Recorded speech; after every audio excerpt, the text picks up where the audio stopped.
lampas 3 dekada sa bisa ng Philippine Independence Act noong 1934, ipinag-utos po ang pagbuo ng Constitutional Convention na siyang naging daan sa pagkakaroon ng 1935 Constitution.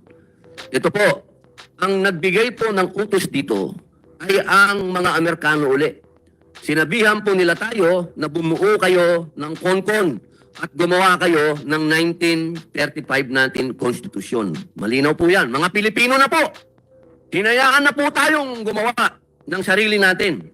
At yan po, pagkatapos natin gawin, pinadala po yan sa bansang Amerika, pinabasa sa presidente nila, at ito po ay inapprove ng kanilang presidente, pinalik po sa atin, nagkaroon po tayo ng plebisito noong Mayo 14, 1935.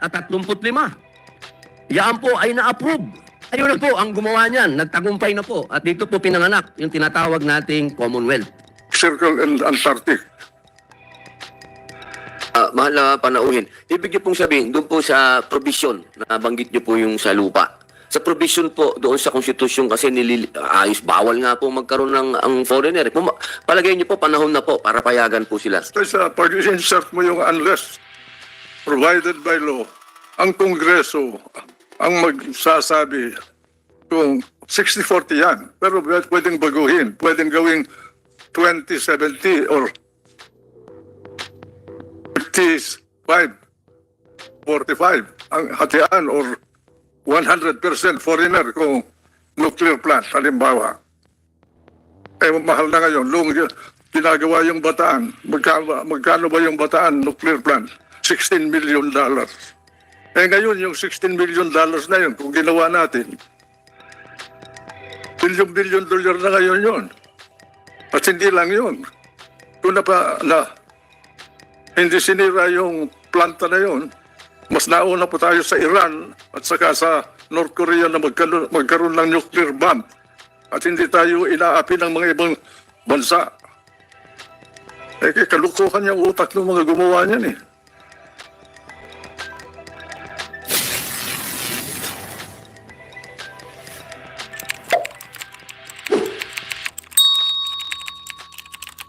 Bilang inyo pong tagapangulo.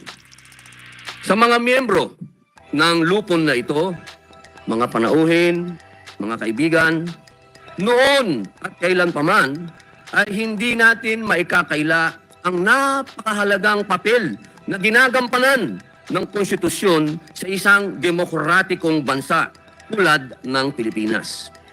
Ika nga po nila, ito ay nagsisilbing gulugod ng mabisang pamamahala na siyang nagtatakda ng distribusyon ng kapangyarihan at tungkulin ng pamunuan ng isang bansa. Gayon din, ang mga karapatang iginagawad sa mga miyembro ng isang lipunan. Nasusulat sa aklat ng ating mayabong na kasaysayan ang ebolusyon ng konstitusyon sa ating bansa.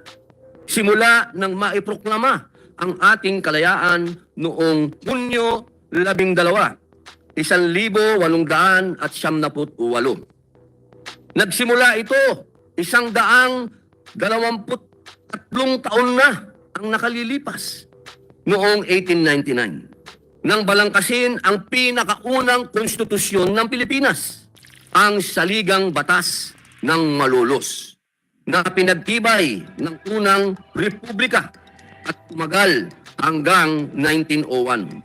Napakaganda po nitong pag-usapan sapagkat sa buong Asya po, ang Pilipinas po ang nagkaroon ng unang republika at unang konstitusyon. Pagyamanin po natin yan. Lalong-lalo na po, ito pong Augusto ay nangyari ang tinatawag po nating sunod-sunod. At ang 1935 Constitution po ay muli po itong nabago nung dumating ang mga Hapon. Kasi tayo po ay sinakop at napunta sa pangangalaga ng mga Hapon, gumawa po sila ng 1943 Constitution. Ayan ito na po, may pangalawa na po tayo. 1935 Constitution, dumating ang mga Hapon, nagkaroon ng 1943 Constitution.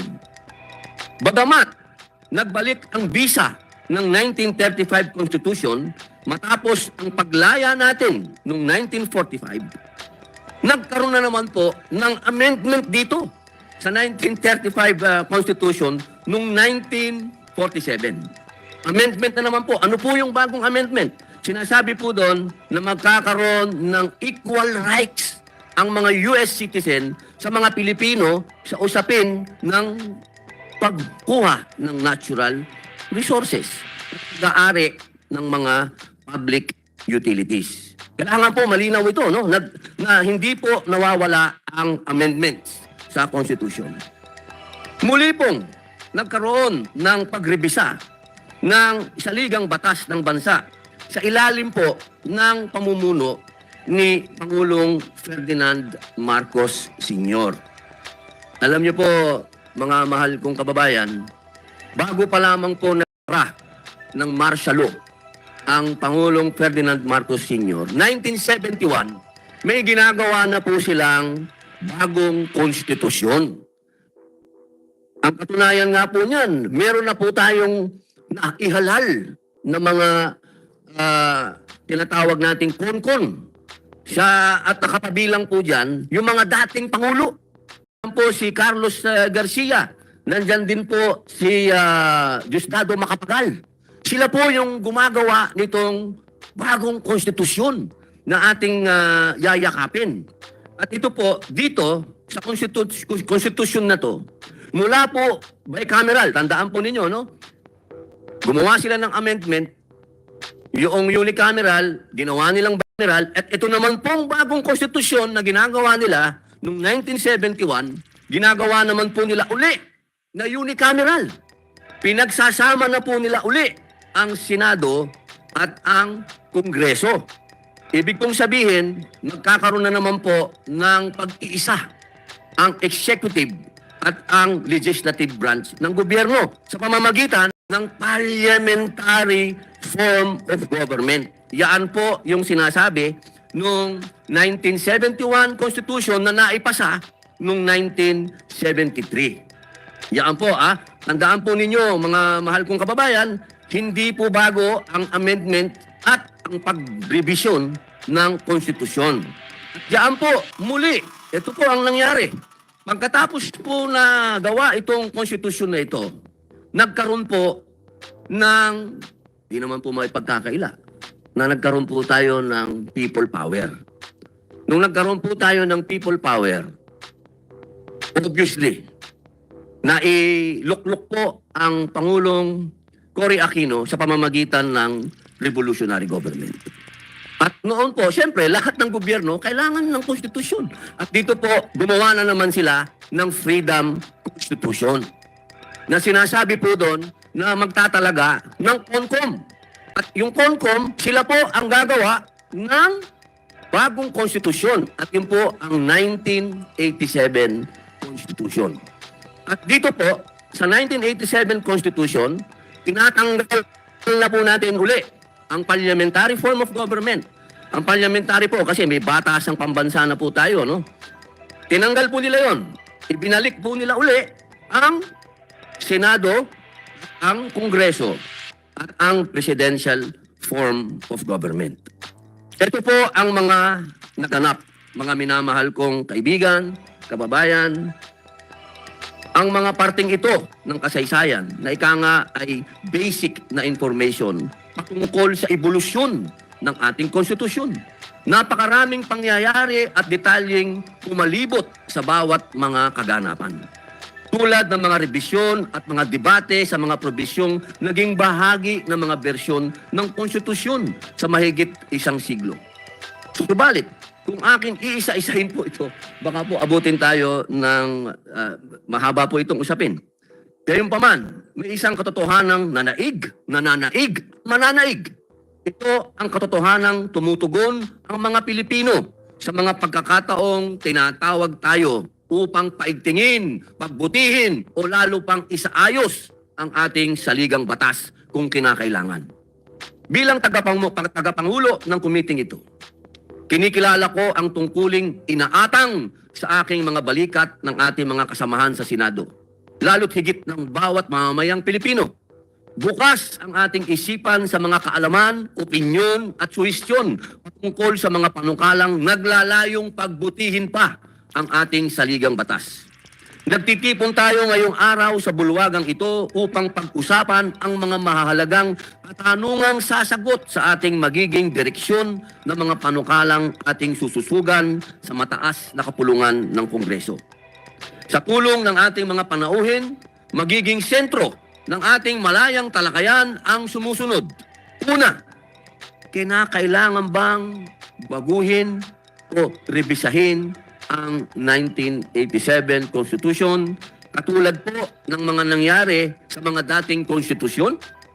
Pangalawa, sa anong modality nararapat baguhin o amendahan ang ating kasalukuyang saligang batas? Pangatlo, sa debate patungkol sa pagboto sa mga iminumungkahing susog o pagbabago ng konstitusyon, ano ang ating posisyon sa issue kung ang dalawang kapulungan, ang Senado at ang House of Representatives at ang mga miyembro nito ay dapat bang bumoto jointly or separately? Kasi ito po ang nagiging katanungan magmula pa noon. Kung paano po ba ang mangyayari? Sabay po ba silang boboto o magkahiwalay? Bilang tagapangulo ng committee, ay sisikapin natin ang isang malaya, sistematiko, at produktibong talakayan ngayong araw patungkol sa mga usapin na ito. Maraming salamat po. Salamat po. Napalaban po tayo ng Tagalog. Sana po ay naintindihan po natin ang ating pananagalog. Ginagawa po natin to upang mas maintindihan po ng ating mga kababayan kung ano po yung pinag-uusapan natin patungkol sa saligang batas. Dahil sa madalas pong mga ganap, laging malalalim na Ingles, mga legal na pananalita ang ginagamit, hindi po makasunod ang ating mga kababayan. Alam naman po natin sa saligang batas natin mismo, sinasabi doon na ang saligang batas, iyan po ang representasyon ng ating mga kababayan. Yan ang kanilang karapatan. Kaya po natin to ginagawa. Ngayon po, umpisahan po natin ang diskusyon. Mga mahal kong bisita at mga kasama kong senador. Yung pong una sa ating mga numero sa pagkakasunod-sunod, dapat po ay mauuna si Attorney Christian Munsod. Ngunit kanina po sa kanyang pagdating, napakaganda po ng kanyang punto. Sabi niya ay pakikinggan niya muna yung mga gustong magkaroon ng revision at amendment bago po siya magre-react. Kaya po dito po sa aking listahan, ang pangalawa pong magsasalita ay si Executive Director Jonathan Malaya. Ngayon po ba, okay po ba kayong mauna? Okay, atin pong kinikilala ang atin pong kasama, bisita, Executive Director Jonathan Malaya. Malaya na po kayong makaumpisa. Maraming salamat po, Utol. At sa ating mga miyembro po ng Senado, sa ating pong mga kasamahan dito na inimbitahan ng ating kagalang-galang na Senator Robin Padilla. Una-una po, Utol Senator, gusto ko na po kayo i-congratulate dahil kayo po ay nahalal ng ating Senado bilang tagapangulo ng ating komite, ang Committee on Constitutional Amendments and Revision of Codes. Sa simula pa lang po nung lumalabas ang inyong pangalan bilang tagapangulo nitong committee ito ay kami po kaagad ay nagbigay ng suporta sa inyong pagkahalal. Dahil marami pong bumabatikos at sinasabi na bakit daw kayo ang gagawing tagapangulo ng napakabigat na komite na freshman daw kayo, first termer. Ngunit nung nakita ng tao na kayo naman ay number 1 na senador at napakarami ng sumuporta sa inyo. At nung naramdaman po namin, mga constitutional reform advocates, na ang inyong puso ay nasa tamang lugar, na naiintindihan nyo yung boses ng ating mga kababayan, na after 36 years ng Core Constitution, panahon na para amyendahan ito. Kaya po, nagagalak po kami na kayo ang inihalal ng ating mga senador at kami po ay umaasa na sa inyong panunungkulan, maisa sa katuparan na ang ating minimithing pagbabago sa ating saligang batas. So first and foremost po, congratulations Senator Robin Padilla at nandito lang po kami para suportahan ng inyong lahat ng mga adhikain. Pangalawa po, Utol Senator, sinabi niyo po kanina, yung mga tanong na kailangan sagutin ng inyong mga resource persons sa araw na ito, nangunguna nga po yung tanong, kailangan bang amyendahan na ang ating saligang batas? Sa tingin ko po, Your Honor, wala na pong debate dito. Kasi po, 1986, ako po ay grade 6 sa probinsya, grade 6 po ako noon sa elementarya, ako po ay magsi-50 na. 36 years later, alam na po natin kung ano yung mga kailangan baguhin sa ating saligang batas. Hindi naman po itong bagong dokumento. Itong dokumento pong ito ay 36 years na alam na po natin yung mga kakulangan ito. The flaws are clear. No? And hindi na po natin pag-uusapan kung itong constitution na ito, yung Cory Constitution, ay mga unelected ang mga gumawa. Wala na po tayong debate dyan kasi nagpapasalamat nga po tayo sa kanila dahil meron po tayong constitution. But since 36 years na po ito, maliwanag na po ang kakulangan nito. Ang literatura po ay napakalalim. Ang dami na pong studies na ginawa nito. Mula nung panahon ng Pangulong FVR, meron na pong committee na binuo noon at meron din pong report yun. Nung panahon po ni Pangulong Estrada, meron pong Concord, meron pong report din yun. Nung panahon po ni Pangulong GMA, meron din po siyang committee at may report din yun. No? Lahat po yan, buo na po ang rational at logic kung bakit kailangan na nating palitan ng ating saligang batas. At hindi po kami naniniwala, Your Honor, na itong konstitusyon na ito ay perfect. Wala pong konstitusyon sa buong mundo ang perfect. In fact, kaya nga po merong provision sa ating saligang batas kung saan nakalagay ang oportunidad kung paano ito i-amenda or revisiohin. Ibig sabihin, the Constitution itself accepts that it is subject to amendment. Kaya kanina po, Utol Senator, natutuwa po ako dahil binigyan nyo kami ng evolusyon. Binigyan nyo kami evolusyon na the 1935 Constitution, ang daming amendments po niyan. Yung amendment doon sa election ng senador, for example. Senators were elected by regions in the past. Because of the amendment to the 1935 Constitution ay naging national. Meron pong amendment, as you mentioned, yung parity rights. Amendment po yan sa ating konstitusyon. So, ang konstitusyon po talaga, bawat henerasyon, inaaral yan. At sa tingin po namin, 36 years from the approval of this constitution, panahon na po para baguhin ito. Ngayon, kung tatanungin po kami kung ano yung mga probisyon na kailangan palitan, siguro po, nung panahon ng election, maugong yung tandem voting. Bakit daw yung presidente at yung vice president hinahalal magkaiba? No? Kahit nga po I remember Senator one of the senators, no, who ran for vice president, ang sabi niya, maganda daw kung yung presidente at vice president should be elected together. That requires a constitutional amendment. Pangalawa po, yung presidential term. Bakit po 6 years ang ating Pangulo?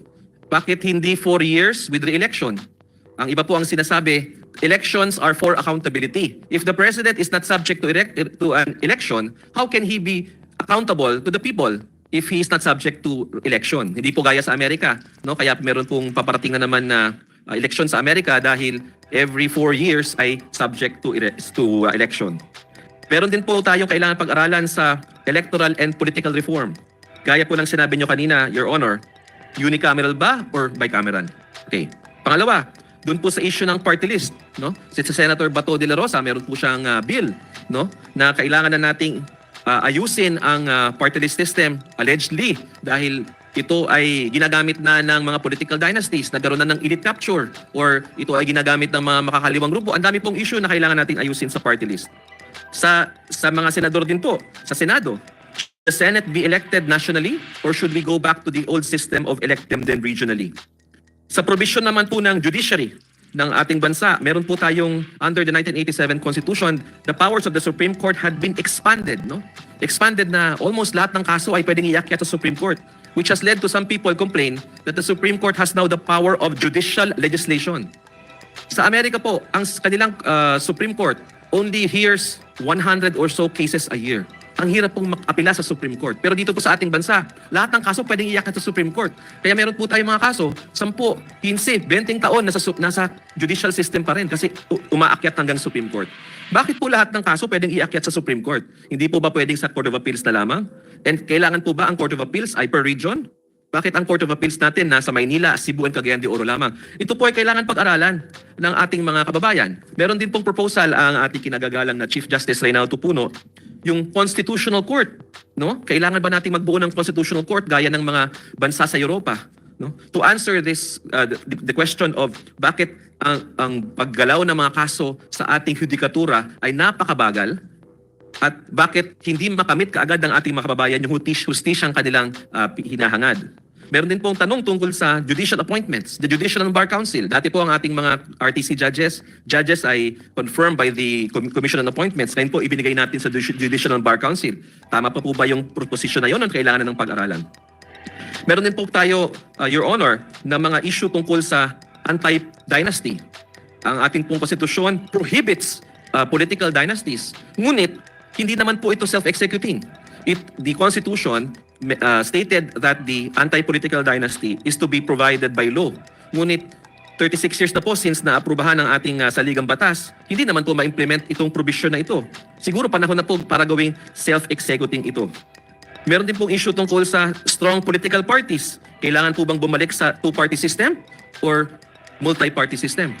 Kasi po ang ating pong mga kababayan ay nagtataka na kung bakit ganito ang naging ating sistema ng politika, papalit-palit ng political parties ang ating mga politicians. Siguro kailangan po natin pag-aralan kung babalik na po tayo sa two-party system. And of course, Your Honor, yung isang pinakamabigat sa panahon po ng krisis ngayon, kung saan tayo ay nagsisimula pa lamang na tumayo mula sa pandemya, kailangan po natin ng foreign direct investment. At meron na pong maliwanag na consensus sa mga economic managers ng ating bansa na panahon na para tanggalin natin yung restrictive economic provisions ng ating saligang batas. Why? Tayo lang po ang bansa. I think sa aming pong pagsasaliksik sa mga konstitusyon ng mundo, wala pa po kaming nakita na ang foreign investment ay subject to constitutional provisions. Madalas po yan, Your Honor, ang nagdidesisyon ng legislatura, ang nagdidesisyon ng policy makers ng bansa. Paano po natin mabubuksan ang ating foreign, ang ating ekonomiya na hinahangad nga po natin para magkatrabaho ang ating mga babayan kung hindi naman po natin maipasok yung foreign direct investment dahil marami pa pong mga industriya sa ating bansa nasarado pa rin kahit na ipasa na yung foreign direct investment revisions at yung mga 3 batas na ipinasa nung nakaraang Kongreso. So, madami pong mga provisions sa ating saligang batas, Your Honor, na kailangan na po nating aralin. At kung tatanungin po kami, ngayon po ang tamang panahon dahil sa pasimula po ng termino ng Kongreso. Pag tayo po ay nagkaroon na naman ng proposal na papalapit ng presidential election, sasabihin na naman na the president wants to extend his term. Lagi na namang self-serving ang tingin na naman sa amin na mga proponents ng constitutional amendment ay we are pushing for it para ma-extend ang term ng mga politiko. Hindi po. Kaya po, mas maganda ngayon na maipasa na po natin ito sa simula pa lamang ng Marcos administration para hindi tayo magawa ng issue na ito ay ginagawa lang natin para pahabain ang termino ng Pangulong Bongbong o kaya naman pahabain ang termino ng mga politiko. Mr. Chairman, to the next question, yung mga paraan ng pag-amyenda ng ating saligang batas. Maliwanag po sa ating konstitusyon na may 3 paraan to a constituent assembly composed of the 2 houses of Congress and a constitutional convention, elected members of Congress. The last time meron po tayong ganito was in 1970-71, as you mentioned, Your Honor, na naghalal po tayo ng mga members ng tinatawag na noon na CONCON delegate, no? At yung pangatlo po yung People's Initiative. Medyo mahirap po talaga yung People's Initiative. Ang dami na pong mga nag-propose nito dahil stricto po ang nakalagay sa ating saligang batas na bawat legislative district ay kailangan may signatures na makukuha. So napakahirap po talaga. Magastos ang People's Initiative. No? Kailangan i-bankroll po ito para makakuha ng mga signatures na kailangan i-verify ng COMELEC. So sa tingin ko po ang dalawang paraan na realistic would be a constitutional convention or a constituent assembly. Maliwanag po na pag constituent assembly, piecemeal change po ito, no? At kung revision ng ating saligang batas, constitutional convention. Ibig pong sabihin, Your Honor, kung ang gusto po natin ay palitan ng sistema ng gobyerno, ang aming pong posisyon, this requires a constitutional convention. Kung magpapalit po tayo ng sistema ng gobyerno, if we have large-scale changes. Ngunit, kung ang proposal po ay gaya ng proposal ni Senator Vin Gatchalian na amyendahan lamang ang ilan sa mga probisyon sa ating saligang batas on economic provisions, gaya po dito nakalagay dito na unless otherwise provided by law ay i-insert lamang, kayang-kaya po itong gawin through a constituent assembly. Mabilis lang po ito, open naman po, transparent, at mas makakatipid po ang ating mga kababayan kung piecemeal amendments lamang. Kasi kung magko-constitutional convention po tayo, mabigat po ang gastusin din yan, magpapasweldo tayo sa mga elected delegates, mag-election tayo, magpapasweldo tayo, may mga staff po yan, at kung minsan po inaabot ng 1-2 taon yung paggawa ng bagong saligang batas. So, if the objective, Your Honor, of the committee is piecemeal amendments, Constituent Assembly, is, I think, the objective of the 1987 Constitution. Pero kung revision po, kailangan po mag-con-con tayo. Sir, ayoko po kayong putulin pero kailangan ko lang pong itanong. Opo, pagka sinabi niyo pong amendment, parang ilang bahagi lang yan ng konstitusyon. Hindi po ba kayo pro-revision? Ano po ba ang ano po ninyo? Opo. Meron po kasing mga Supreme Court decisions na pag amendment, ang definition po ay piecemeal lamang. So, kung mag-i-insert po tayo ng ganito or magbabago tayo ng isa o dalawang sentences, pwede po siguro yung tawaging amendment. Pero pag ang gusto po natin ay magrevisa, so, for example, gaya po ng pinupropose ng kagalang-galang nating chairman na baguhin ang ating sistema ng gobyerno, gawing federal at ilagay sa konstitusyon yung powers of the different levels of government, that is a revision. So baka mahirapan po. Sa tingin lang po namin, Your Honor, baka po mahirapan ang Kongreso na gawin ito through a constituent assembly. Bakit po kaya nyo nasabi na wala po ba kayong tiwala na ang ating mga congressmen, congresswoman at senador ay naniniwala na kailangan ng magkaroon ng revision sa konstitusyon? Your Honor, pwede naman pong gawin ito ng Kongreso through a constituent assembly. Sa tingin ko po wala namang maliwanag na prohibition sa ating saligang batas. Ngunit hindi pa po ito nagagawa in the past. Wala pa po tayong precedent kumbaga. No? Yung lahat po ng ating constituent assembly na nangyari sa nakaraan ay mga maliliit na pagbabago lamang sa ating saligang batas. Opo, katulad nung nagdeklara sila ng martial law.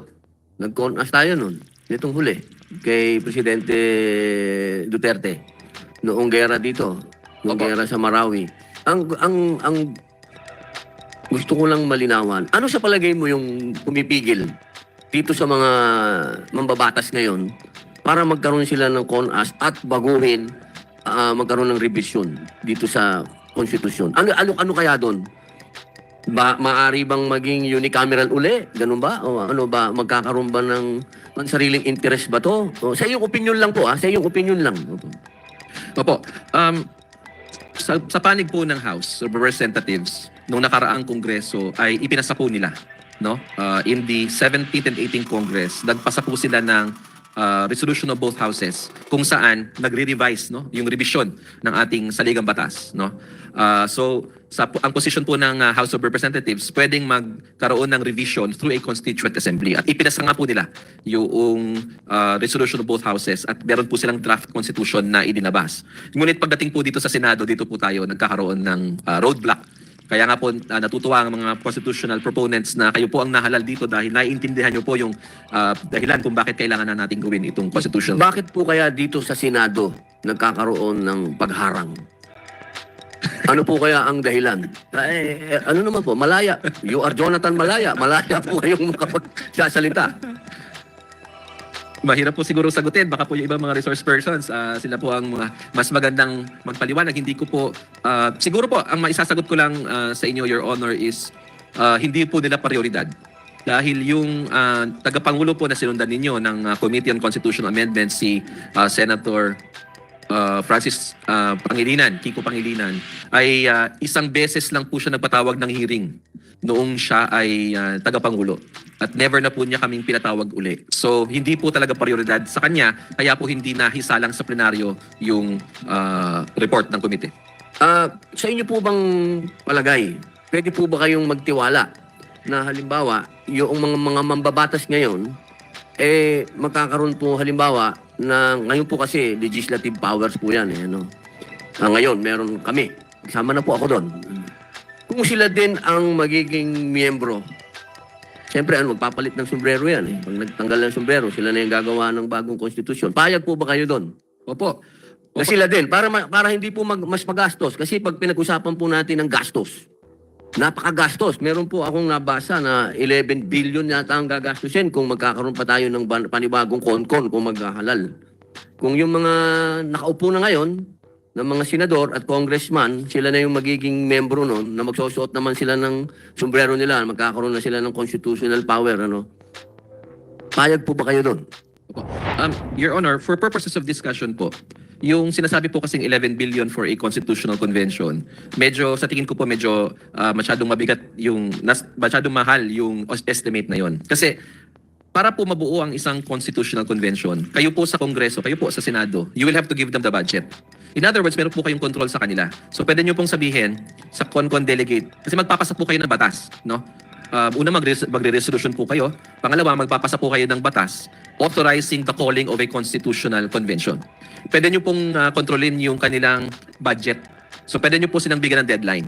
So sabihin nyo sa kanila, you have 1.5 year. Ilagay nyo po doon sa batas creating the CONCON that they have 1.5 year or 2 years. Tapos isa-isahin nyo po yung expenses nila para makontrol natin yung expenses. Sa tingin ko po hindi naman po aabot ng 11 billion. But going back to your question, Your Honor, sa panahon po ngayon na very transparent ang ating bansa, na nakikita ang deliberasyon sa social media, kahit sa TikTok pwede mapanood. Sa tingin ko po, pwede nating pagkatiwalaan ng ating mga mambabatas. Basta magtulungan ang civil society, magtulungan ng mga proponents, magtulungan ng buong bansa para mabantayan ito. Sa tingin ko po ay mapagkakatiwalaan natin ang mga mambabatas na mag-propose ng revision sa ating saligang batas.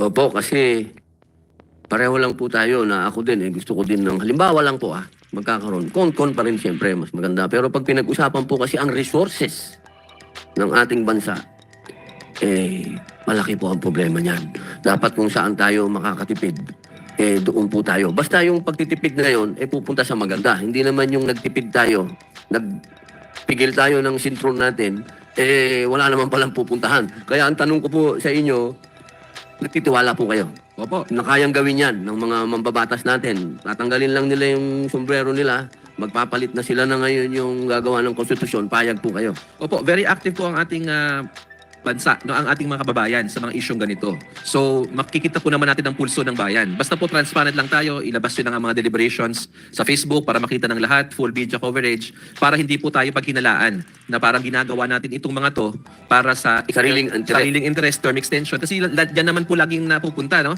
Laging sinasabi, kaya pinopropose ito, hindi naman dahil sa kahangaring pagandahin ng buhay ng ating mga kababayan, pero dahil sa pansariling interest lamang. Sige po, pakituloy na lang po yung inyong presentation. Maraming salamat po.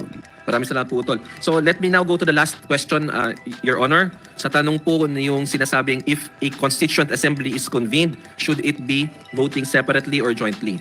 No? Ang problema po kasi noong text of the Constitution ay hindi po maliwanag doon yung voting. No? Matagal na po itong issue. Meron na pong proposal noon pa, no? Panahon pa po ni Pangulong GMA, na kailangan igalang ang Senado. Ano pong ibig sabihin ng igalang ang Senado? Kung constituent assembly po tayo, it must be voting separately. Dahil ang ating sistema ng lehislatura ay bicameral. Since ang sistema ng ating lehislatura ay bicameral, pag sila ay lumipat ito ang constituent assembly, kailangan igalang din kung saan sila nanggaling. Kailangan yung pagiging separate nila bilang dalawang chambers ay igalang din, no? Para pong pag kayo ay nag-a-attend ng sesyon, di po pa sa SONA, joint session po 'yan. Ngunit bawat chamber ay nag-o-open at nag-o-close, di ba? Nandun po yung Senate President at Speaker, pareho po sila. Hindi po kayo nagsama in that sense. Magkasabay lang po kayo sa isang sesyon. So, ibig pong sabihin kung kayo po ay magko-constituent assembly, since the nature of our legislature is a bicameral system, kailangan po bicameral pa rin. So, meron na pong mga proposals niyan nung araw na kailangan magbotohan din kayo sa Senado, magbotohan din ang mga congressman para hindi po malunod ang ating mga senador. Kasi ilan po sila? They are almost 300. Tapos kayo po ay 24 lamang. So, ibig po sabihin, lagi kayong talo. So, kung magkakaroon po ng Constituent Assembly, magkakaroon po yan ng rules of the Constituent Assembly na aaprubahan po. Kailangan po ilagay nyo doon sa rules na yon that sa pag nagbobotohan, kailangan majority vote of the House and majority vote of the Senate. Kung kayo po ay magjo-joint session or magsa-separate session, nasa authority na po yan ng lehislatura, ng Constituent Assembly pag kayo po ay nag-usap na tungkol dito. Ito po, tanong lang po ito Tanong lang po kasi mas maganda yung mga nanonood po sa atin, nalalaman din po nila ang mga... Halimbawa po, paano yun? Halimbawa, ang mga senador, bumoto. Halimbawa, hindi, okay kami dito. Tapos bumoto yung kabila. Hindi kami okay dyan. Paano yun? Hindi po apasado yung amyenda. Ganun. So pwede po kayong, sa Constituent Assembly, pwede po kayong mag-piecemeal approval. For example, ito pong proposal ni Senator Gatchalian, pag-usapan po natin. O pwede po kayong magbotohan per section. So paragraph 1, section 11, article 12, national economy, to insert unless otherwise provided by law, section 11. So magbotohan po kayo sa Senado, magbotohan sa Kongreso. Pag natalo po sa Kongreso, wala na po itong section 11. Then you proceed to section... Hindi ba tayo yun? Hindi po. Hindi na ba yun parang dadaan pa sila sa bicameral session? Hindi ba nila pag-uusapan na yun? Ayaw mo nun. Pwede po kasing piecemeal approval. Oo, Pwede, diba? ang pwede rin nyo pong gawin ay wholesale. So ibato nyo po sa bicameral, mag-create kayo ng bicameral. Di ba mas maganda magkaroon ng bicameral? Yes. Pag-usapan nila kung paano sila mag-meet. Yes. Kasi katulad yan, halimbawa lang, yung patungkol sa resolution ni Senator Win Gatchalian. Kasi yan, hinihingi na talaga yan, yung economic issue. Hinihingi talaga yan. Matagal nang hinihingi yan ng maraming sektor, lalong-lalo na yung mga OFW. Kasi para sa kanila, yan ang magiging daan para dumating ang panahon na makauwi sila dito sa Pilipinas. Kasi sa tingin nila na umaalis ang mga foreign investor dito dahil sa provision na yan, ng 60-40 na yan. O halimbawa, bumoto yung isa na sabi mo nga kanina, ang Kongreso, matagal lang payag dyan. Itong Senado, nakailang ulit na yan. Alam niyo po ba sa pag-aaral ko dito, nakailang ulit na po yan na final.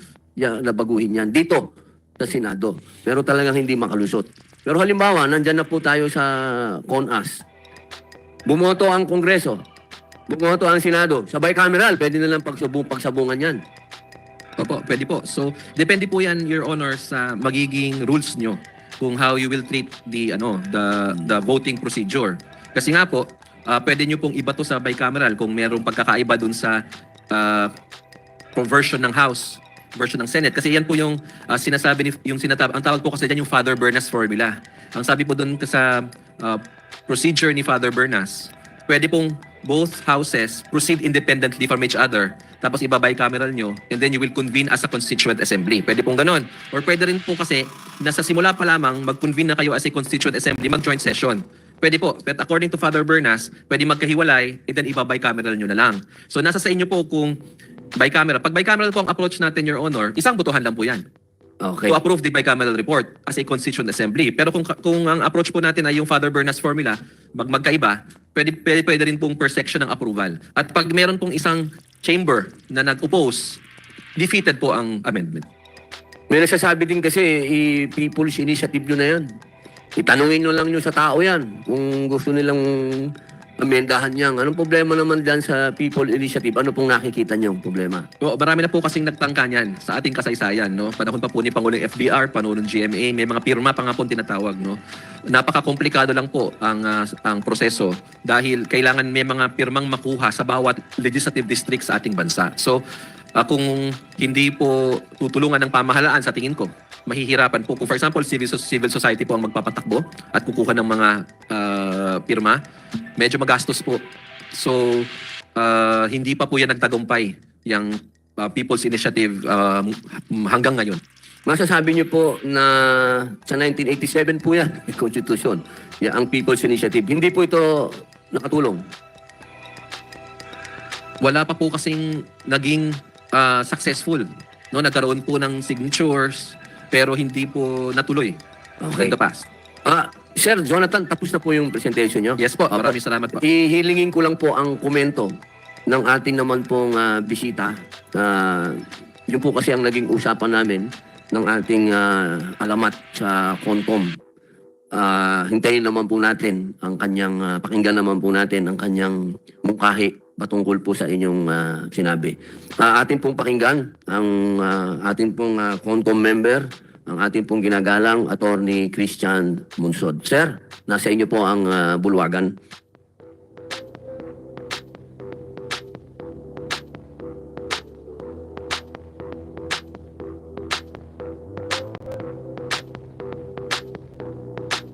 Can I just comment on the separate and joint vote, Your Honor? Yeah.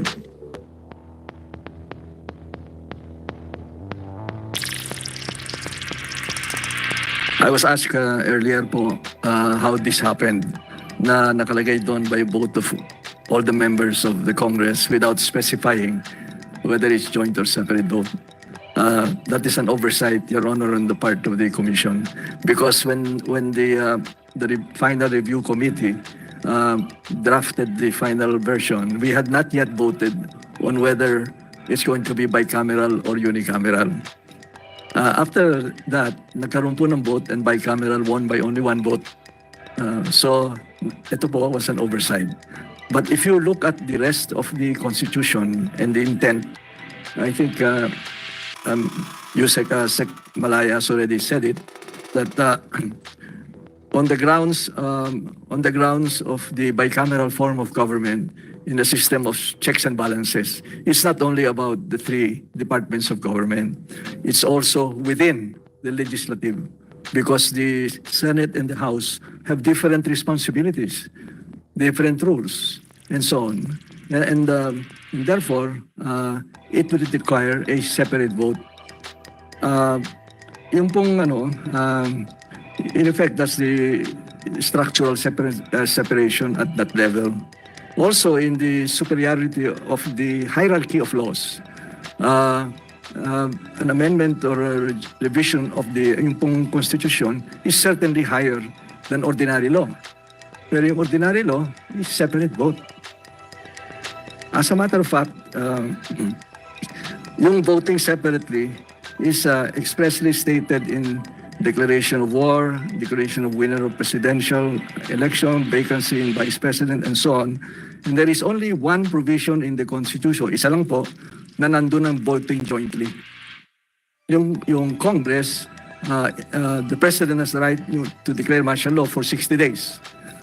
But then brought to Congress, and Congress can either extend or deny or stop martial law by the Congress voting jointly. That's the only provision in the Constitution of voting jointly. What are the other provisions that are similar, yung by a vote of all the members of Congress? This one, and also Article 6, Section 28 on the grant of tax exemption, and Article 7, Section 19 on the grant of amnesty. In that case, it's the same. Vote of all the members, walang nakalagay whether joint or separate. Yung grant of amnesty, there's a special case. President Aquino granted the amnesty to now Senator Trillanes, and he had to reissue his presidential issuance because he was reminded that there must be a separate vote. So he issued another presidential proclamation, and the two houses convened separately and voted separately. Third, if you, at least at the last time I looked at it, Section 105 of the Rules of the House says that, quote, the adoption of resolutions proposing amendments to or revision of the Constitution shall follow the procedure for the enactment of laws. Separate session, separate vote. That's what's in the House rules. I agree with Yusek Malaya that Father Berna said it can be a joint session with a separate vote. That's my comment on that, Your Honor. And with respect to People's Initiative, it is limited, according to the Supreme Court decision, to amendments.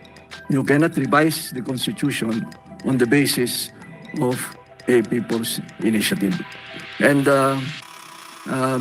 Senator Nene Pimentel, who was a staunch advocate of federalism, in fact, in his comments on the Puno Committee report, sabi niya, he commented on this, na, can you imagine, he said, can subject the revision of the Constitution like the Puno Committee report of 82 pages to a People's Initiative? Babasahin ba nung ating kababayan yung 82 pages na yun to vote for a revision of the Constitution? It doesn't make sense. That's why it's limited to amendments. If I may, excuse me, just return to my notes.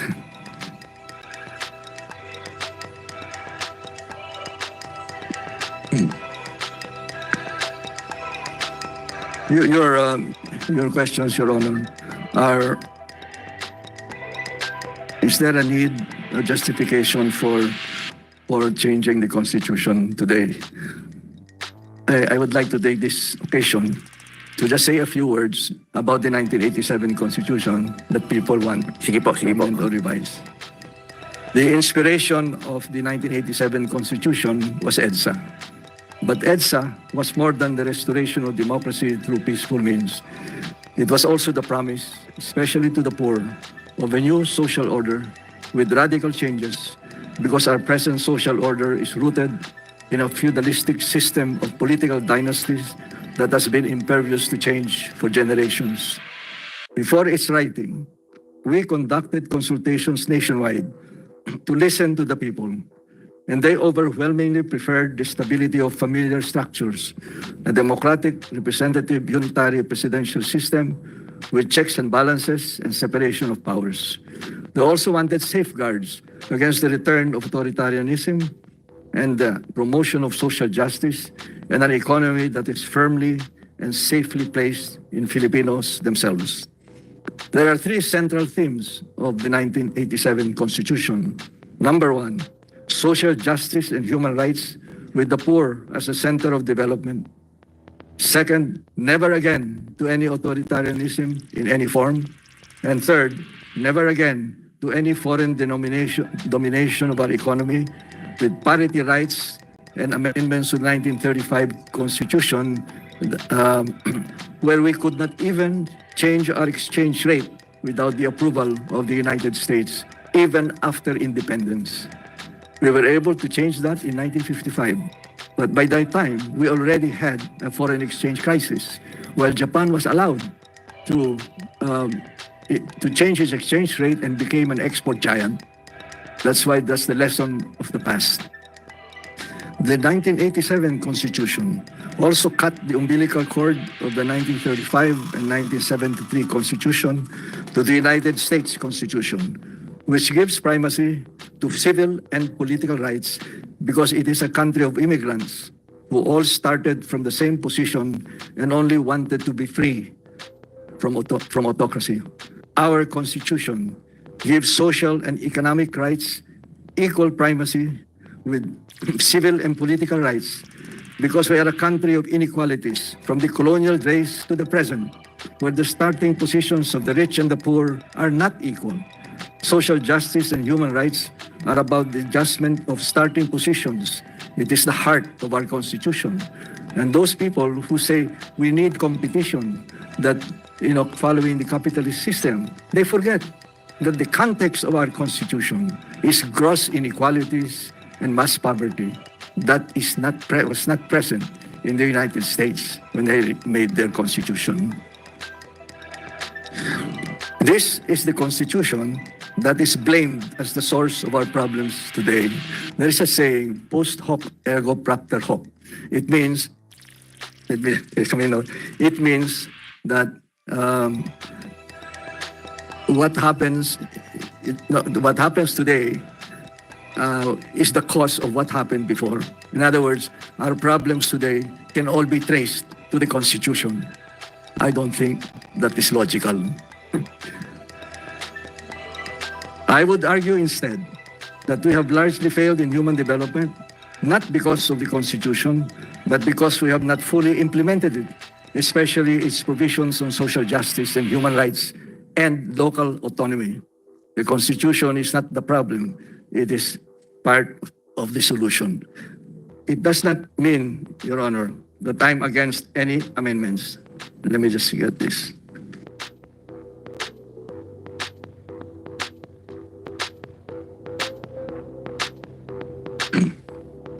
For example, I'm in favor of counting the votes of the president and vice president so that they all always on the same lineup. And sent, in other words, block voting for president and vice president. Number two, a runoff for president or vice president if necessary. They do that in many countries. If the votes are too close, then the others are eliminated and the first two are subjected to another election vote. Tapos amendments on the composition and functioning of the Judicial and Bar Council, as already mentioned by Jonathan Manaya. The removal of the quasi-judicial function of the COMELEC. The COMELEC should not engage in that. They should just concentrate on the process. And giving them a quasi-judicial functions complicates the function of the COMELEC. And then we need additional provisions to recognize and protect the archipelagic character of our territory and so on.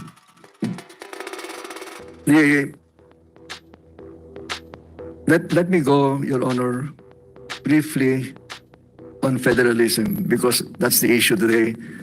I understand there's another issue of parliamentary, but I will tackle this later. Sir, tatalon na po ba tayo sa federalism? O gusto niyo pong tumalon dyan? Because I think the reasons were given why there should be a change in the Constitution. And the issue is really changing the structure of government. Apo. Sir, The argument, sir, is that are we sure the problem is the structure of government? Or is it the lack of legislation and political will? Opo, naintindihan ko po. Pero pwede po bang wag muna tayong tumulan muna po doon? Opo, mas mainam po. Wala pa po kasing nagpipresent ng federalism. Mamaya po, pagka nag-present na po yung federalism, tsaka nyo po banatan yan, sir. Okay lang po ba? Yes. Opo. Meron lang po akong tanong po sa inyo. Gusto ko pong malinawan. Pumapayag po kayong magkaroon ng amendment sa 1987 Constitution. Amendments that are needed, and I think it's good time. But we're talking about amendments. Apo. I just want to cite, you might want to go into the record of the forum in September 2016, because it was held here in Manila. They invited 50 diplomats and experts all over the world. And their first recommendation is, when you have a functioning democracy, no matter how imperfect, you should amend or refine, but not revise, because there is no literature in the world that says one system is better than the other. So that's the first thing I wanted. Magandang signal na po yan, no? Okay po kayo sa amendment. Yung pong binabanggit po na patungkol po doon sa marami na po kasing nag-file niyan, yung patungkol po sa economic reform. Ano pong masasabi niyo po doon sa 60-40 na nasa saligang batas po natin? Well, actually today, everybody knows that there are already several laws that clarify or refine this provision of the Constitution. The latest one, yung amendment of the Public Service Act on the definition of public utility. Ito po, yung 18th Congress po, 18th Congress na ipasa po nila. Kailan lang po? Just 2 months, 3 months ago. Apo. And then before that, there was the EPIRA that said na in electricity, the only ones that are natural monopolies must be 60%. But in power generation and power supply, it can be 100% foreign. And when we had a shortage of power, why didn't people invest in generation when it was open to 100%? I'll tell you why. Because I was with Meralco. They were willing to build generation plants 100% foreign, provided they get a take-or-pay provision from Meralco for 25 years. We never prohibited them from coming in 100%, but they put that as a condition for coming in. Right? So, Okay po. if you take a look at Public Service Act, that the law on retail trade has been passed, and so on, why is there a need to change the provision? And I noticed that in the proposal of Senator Gatchalian, he does not include land or natural resources among those that should be open. Because in fact, if you read the Constitution, Article 12, Section 2, 100% is allowed, but it is a government as partner in the exploitation of natural resources. So, where is the hindrance or restrictiveness? In two years ago, when about 50 to 70 Japanese companies were leaving China, we were number 4 in the preferred. Malaysia, Thailand, Indonesia was ahead of us. Why is that? Is it because of the constitutional prohibitions? No, sir. All of them were manufacturing companies. 100% allowed for foreigners to come here. Why were we number 4? Don't blame the Constitution. Blame the regulatory agencies, and if you look at the study of the Asian Bank on the Philippines, that what hindrances it has, they explain it, and main author is Jeffrey Sachs, who proposed to the Philippines not to honor the bad debts based on corruption of the Marcos administration. Russia and Poland got theirs. they were able to remove those debts. But look at it. Why were they not coming? The Japanese were very polite. They said investment climate is not as good. What is that? Nothing about the Constitution. If you look at the World Development Report, the World Bank has never put as a hindrance to foreign investment constitutional change. Certainly our Constitution, others are in legislation, but they're the same as far as they're concerned, right? China, huge amounts of investment of China, huge compared to us. Why? It's even a communist country. They go there. So if you look at the hindrances to foreign direct investment in the Philippines, Your Honor, it is not the Constitution. So sir, naniniwala po kayo na hindi kailangan amendahan yun? Yung 60-40? Well, Sa inyo po. lang kasi ang dami nang clarification. Opo, ito pong mga, sapat na po itong mga bagong batas Yes. na sinasabi nila. Opo. I think Senator Gatchalian only put public utilities, but that's solved already by the recent passage of the law. And then he talks about media.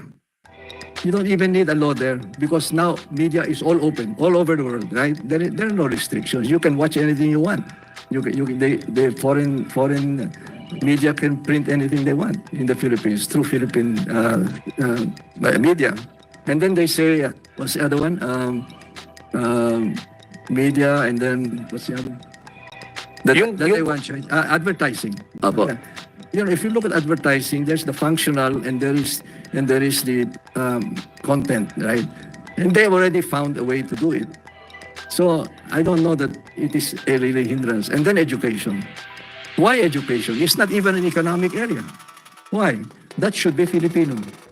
So that the history of the Philippines and our culture and what we are should be taught to children. You bring here foreigners who will decide on the content of the education. Why? There are already allowed schools for the diplomatic corps. There are already allowed schools and missionary schools, right? Why are you changing the education in order to say unless otherwise provided by law? One point about that, and I hope you don't mind my saying this. Our problem in the Philippines on legislation is the power of political dynasties there, right? That's why in every reform program, let's take agrarian reform, there are loopholes put there by the moneyed and the dynastic families. Hacienda Luisita, you can distribute land, and you can distribute also shares of stock in a corporation that owns the land. So Hacienda Luisita gave its land to a separate corporation, and the only main asset of that corporation is land. That should belong to the farmers. Why is it that that corporation gave 33% ownership only to the farmers and 66% was left in the Ocoanco family? It took us 24 years to change that, Your Honor, where finally the Supreme Court said that must be distributed. That's a loophole. You take a look at the loopholes in the banking system. The banking system is required that 25% of its portfolio must be in agriculture and agrarian reform. But, and here's the loophole, they can buy treasury bills, and it's considered compliance with that provision. Has the banking system helped agriculture and agrarian reform? No, sir. They're not organized to do it because there is a loophole in the law put there by dynastic families, political, and rich big business. That is called the iron law of oligarchy, Your Honor. I can give loophole in the party list that was mentioned by Mr. Malaya, including the Supreme Court. There are 3 decisions, I think. The only one that's correct is Carpio. The 2 decisions are wrong, correct? Why? Party list system is proportional representation. Why is there a limit of 3? That's not in the Constitution. That they can have the party can only have 3 representatives. Where do they put the vote? For the top, those who have more than 3. They allocate it to different party lists who may not even have the same ideology. Why the limit on 3? The second, that who can be congressman and party list? They must be organic members of that party, except those with a track record of advocacy for their advocacy. So you have So you have a resident of Forbes Park representing security guards and tricycles. That's wrong. That should be removed in the Carpio decision. Carpio said this is, in fact, this is wrong, but the Supreme Court cannot legislate. And so it has to be left there. Please remove that exception. And then, can you please put an anti-dynasty provision in the party list? Because that's being abused. Correct? So you do not need to change the constitution to correct the shortcomings of the party list elections. Okay po. Bali po sa dalawang punto, hindi po kayo payag na ma-amend yung 60-40. Kahit po sinasabi ng Kongreso, gusto nilang dagdagan yon ng as provided by law. Gusto nilang dagdagan. What I don't like, Your Honor, and Opo. that unless otherwise provided by law, Opo. that means that the amendments will be transactional legislation. Oh, yun po ang ayaw nyo. Ayaw nyo. Because Okay. the foreigners have a lot of money and our poor do not have money to Okay. engage in transactional legislation. Pangalawa, Imagine, you go to the mining companies and you say, well, you na own only 40. Pwede itaas natin yan, 51, 60, 75. Itong presyo. Correct? I'm sorry. I have to say that.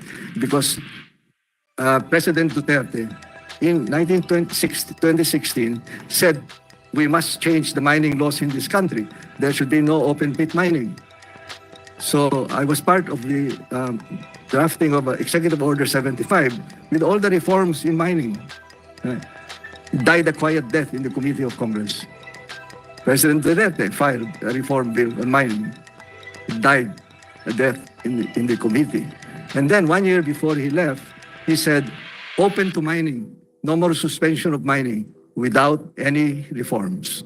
So please, don't put these categories in the transactional legislation power of Congress. okay po. Pangalawa po, hindi po kayo payag na i-abolish ang party list.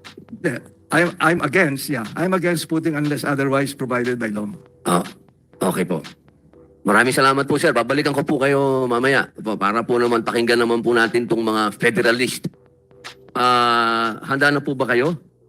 Mr. Ding Generoso para po sa inyong presentasyon. Opo, magandang umaga po, Mr. Chairman. Saan po ba pwedeng ilagay yung... Pwede ba ikabit ito?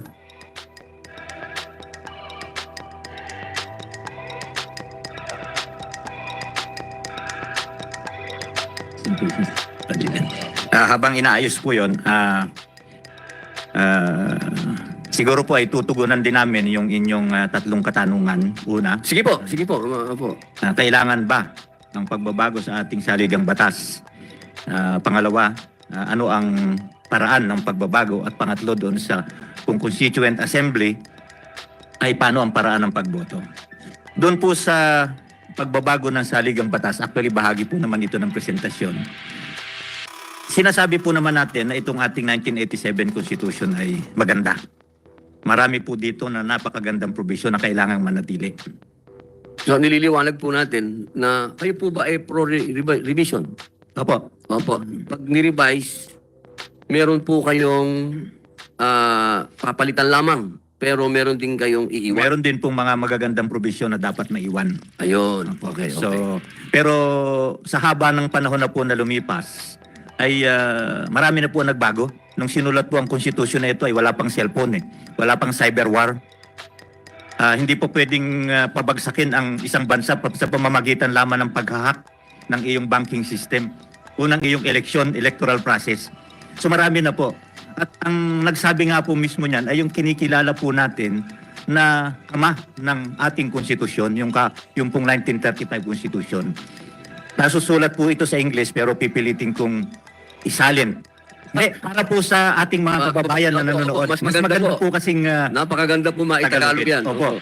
Ito po ang sabi ng magiting po na Claro M. Recto, no? Na siyang Pangulo ng 1935 Constitutional Convention. Sabi niya, sa katotohanan, ang konstitusyon ay nababago ng mga kaganapan higit pa ng tao at mga partido politikal. Kasaysayan ang nagpapakita ng depekto at panganib nito. Naniniwala ako na higit nating mapaglilingkuran ang ating saligang batas, sa pamamagitan ng pagsasaayos ng mga depekto nito at harap sa mga pula dito.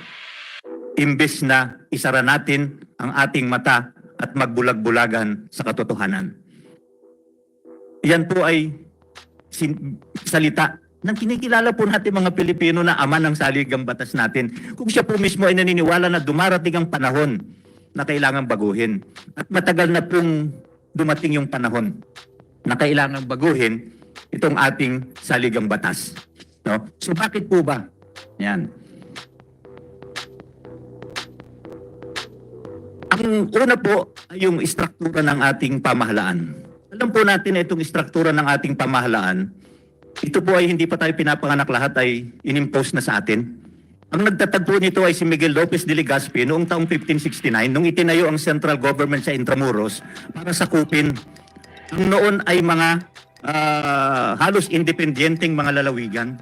Sa Panay Island nga po noong 12th century ay meron ng federal system of government sa Panay Island.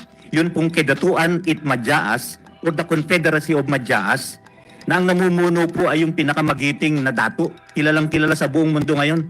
Akala natin brand ng suka at patis. Si Dato Puti, isa po sa founders. Noong Kedatuan Itmadyaas in the year 1257. No? 500 years bago pinanganak si Washington, 300 years bago dumating si Magellan dito, meron na po tayong umiiral na semi-federal system of government in the Philippines. Okay? Next slide please. Next. Okay. So, ano pong istruktura ng gobyerno ito? Ito po yung colonial system of government designed for control. Kaya unitary and centralized, highly centralized. Ganun pa rin po, meron po tayo ng national government sa Metro Manila, dati nasa Intramuros. At meron tayong mga lalawigan. Lalawigan din po ang tawag dyan noon, mga pueblo na pinamumunuan nino ng mga gobernador, mga alkalde, teniente del barrio. Wala po na bago sa istruktura. And that was meant for control. Inalitan lang natin yung titulo na Governor General ginawa nating presidente. Lumikha tayo ng Kongreso kapalit ng Spanish Cortes. At lumikha tayo ng Korte Suprema. But other than that, wala pong nabago sa sistema.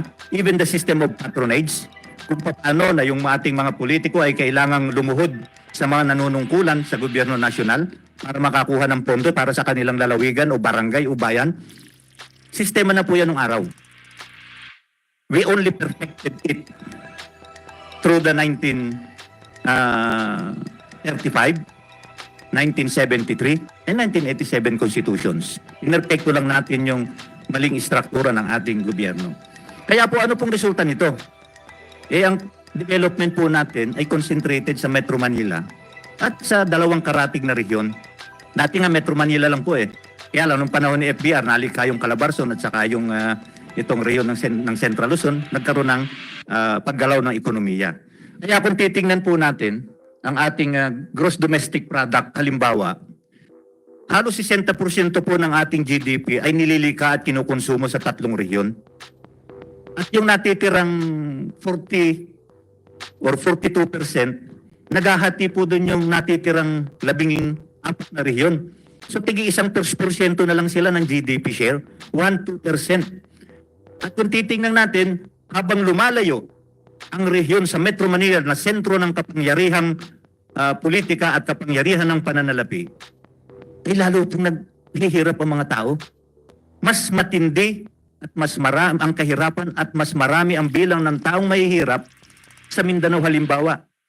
Sa BARM kung saan ang poverty incidence po ay 39% kumpara sa Metro Manila na 5%. Ang share ng Metro Manila sa GDP 32%. Kaya 5% lang ang bilang na mahihirap. Pero pagdating sa Bangsamoro, 1.5% ang GDP. Kaya 40% ng tao ang mahirap. Doon po mismo sa Lanao, sa lalawigan ng Lanao, noong taong 2016 ay 75% ng populasyon ang hindi kumakain ng 3 beses maghapon. So, sinasabi po ng marami na walang kinalaman ng konstitusyon. Pero ang konstitusyon po ang naglikha ng ating gobyerno at kung paano hinahati ang pera ng gobyerno para sa development ng bansa. At sino-sino ang naghahati? Sino ang gumagawa ng paghahati? At yung pong sistema ng paghahati na yan ay kontrolado lamang ng national government. Kaya kung magkano gusto ng national government na ibigay sa tawi-tawi, yun lang ang tatanggapin ni tawi-tawi. Alam po ng mga senador at congressman natin yan dahil kayo po ang gumagawa ng budget. Hindi po ba yung mga teacher po halimbawa sa Sulu para mag-request ng isang classroom, ano pong proseso dadaanan? Ilang taon po ang bumibilang bago makabili ng isang piraso ng hollow block para magtayo ng isang classroom doon sa Mindanao, sa Visayas, sa Bicol. 2-3 taon. Nung nag-request si principal, 10 pa lang yung estudyante na nangangailangan ng classroom. Nung maaprubahan ng Kongreso, 50 na. Nung magawa, 80 na. Kailangan na naman. Kaya hanggang ngayon po hindi masosolve yung classroom backlog. Yan po isang halimbawa lamang kung gaano kahirap ang sistema natin. So, kaya ang bukod po dyan, ay nananatili po yung suliranin natin sa Mindanao. Imbalance ang development. Ang ating gobyerno ay dominado ng political dynasties and political clans.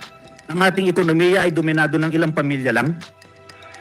Yung kayamanan po ng 40 bilyonaryong Pilipino ay katumbas ng halos kalahati ng gross domestic. Mas malaki pa po yung net worth ng 40 bilyonaryong Pilipino kaysa budget ng national government eh. Kaya nga sabi ko minsan, ibenta na lang natin gobyerno sa kanila eh. Mas mayaman pa sila sa gobyerno. Yun po ang, samantalang, ilan po ang milyon ng Pilipinong naghihirap? 300 families control our politics. Ano pong dahilan? Sabihin, binoboto ng tao eh. Nakalagay po kasi sa konstitusyon na ayaw baguhin ng marami. Congress shall prohibit dynasties. The state shall prohibit political dynasties as may be defined by law. Sino po bang gagawa ng batas? Di yung Kongreso. Bilangin po natin kung ilan ang dynasty sa Kongreso, ilan ang dynasty sa mga lalawigan. So paano po tayo magkakaroon ng batas na ganun? Buti na po tayo, puputiin na po lahat ng buhok natin dito hindi pa tayo magkakaroon ng anti-political dynasty na batas mula sa isang Kongreso na ang tawag ni CJ Puno ay pugad ng political dynasties. So wala po tayong aasahan sa ganun. At ang natitira na lamang po natin ay kailangan talagang baguhin. Pero paano ang pagbabago po ng konstitusyon? Mahilig po kasi ako sa mga nag-aaral sa mga bayani. Ang sabi po ng ating national hero, si Jose Rizal, doon sa kanyang sanaysay, na the Philippines a century hence. Tatagalogin ko rin po ulit. Sinabi na natin at muli nating uulitin at ating patuloy na igigiit na ang mga reformang pampakalma lamang ay hindi lang walang silbi, kundi nakasasama pa kung ang pamahalaan ay nahaharap sa mga kasamaang kailangang tugunan sa radikal na paraan. Ang sinasabi po ni Rizal ay hindi pwede yung anik-anik, piecemeal. Yan na po ang ginagawa natin sa loob ng mahigit 100 taon. Ang bunga po, anik-anik din. May mga taon na ang bilang na mahirap ay kumukunti ng 1%, pero tataas ulit. May mga pagkakataon na maganda ang takbo ng ekonomiya, pero sa susunod na taon, lugmok. Wala pong consistency kasi anik-anik eh. Para bang may cancer yung tao, binibigyan natin ng paracetamol. Ginagamot lang ang sakit, pero hindi tinutugunan yung ugat. Kailangan pong hukayan natin yung ugat at doon natin atakihin para makita natin ang tamang solusyon. May nagsasabi, ang pagbabago ba ng gobyerno, ng konstitusyon, ang sagot sa problema? Hindi po. Pero pag binago po natin ang ating saligang batas at gumawa tayo ng mas maayos na istruktura, makakagawa po tayo ng tama, naaangkop at mas epektibong solusyon sa ating mga problema. Hindi man po namin sinasabi na ito ang sagot sa problema eh. Dokumento lang po ito eh. Tama rin po na kailangang ipatupad. Pero kung yung istruktura mismong nililika ay may depekto, baka pag binago natin po yun, ay mas magiging maganda ang mga tugon na magagawa natin sa ating mga problema. So, next slide please. Go on please. Hindi ko na masyadong i-discuss ito. So, noong binuo po ng maganda po itong pinagpapatuloy ninyo, Senator Padilla, itong usapin tungkol sa pagbabago dahil naging malaking usapin na po ito nung nakarang administrasyon. At binuo nga ni Pangulong Duterte yung consultative committee 1987 Constitution na pinamunuan po ni dating Chief Justice Renato Puno. At ito po ang naging produkto nun. Yan. Nakabuo po ng draft constitution na komprehensibo. Hindi po anik-anik, hindi piecemeal. Kundi pinag-aralan po ng CONCOM sa loob ng 6 na buwan, yung lahat po ng provision ng 1987 at tinignan kung alin ang mga dapat lagyan ng pagbabago. Nabanggit po kanina yung budget kung magko-constitutional convention. Mukhang masyado nga pong malaking 11 billion. Yung po nabuo ng CONCOM ito, 22 members ng CONCOM. Nakasulat po ng konstitusyon sa loob ng 5 buwan. Ang nagastos po namin 50 million. Nagsoli pa kami ng pera sa Malacanang. Dahil 100 million yung budget na binigay, sinoli pa namin yung 50 million. So hindi po gagastos ng 11 million sa constitutional convention para gumawa ng isang tamang konstitusyon, mas epektibong konstitusyon. At kung gastos ang iisipin natin, siguro hindi po sa ganung punto natin dapat tingnan na gastos. Kundi kung ano man pong piso na ilalaan natin sa paglikha ng naaangkop na saligang batas at mag-aahon sa atin sa kahirapan, siguro po tingnan natin na ito ay isang kapital, isang investment para sa kinabukasan ng mga anak at apo at mga ipapanganak pang sunod na salinlahi. Hindi po gastos. Yung pong 11 billion kung titingnan natin sa 5.3 trillion na budget ng gobyerno for 2023, 8.002% po yun ng kabuong budget. Are we not willing to invest 0.002% of our national budget for a document that can change the life of every Filipino, not just here, but the millions overseas na nawawalan ng pag-asa sa ating bayan kaya umaalis na at kailangan natin pabalikin. So ano po ang mga kailangan baguhin? Una po, siyempre yung istruktura ng ating gobyerno. Maputol ko lang po Apo. kayo, Sir Yes, sir. Generoso.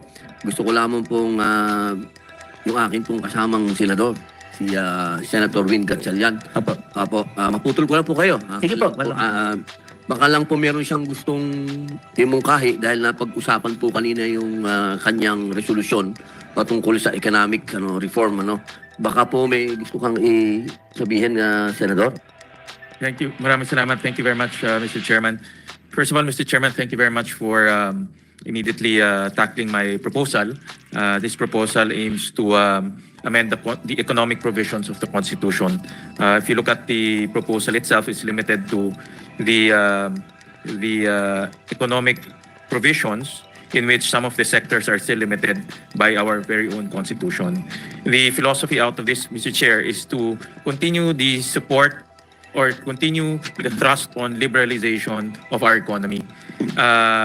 In the recent two Congresses, 17th and 18th, we've seen a few bills that liberalized our economy. The Public Services Act, the Retail Liberalization Act, and other laws. But there are a few sectors that still remain protected under our very own Constitution. So the bill aims to liberalize 4 sectors: public utility, education institutions, mass media, and advertising.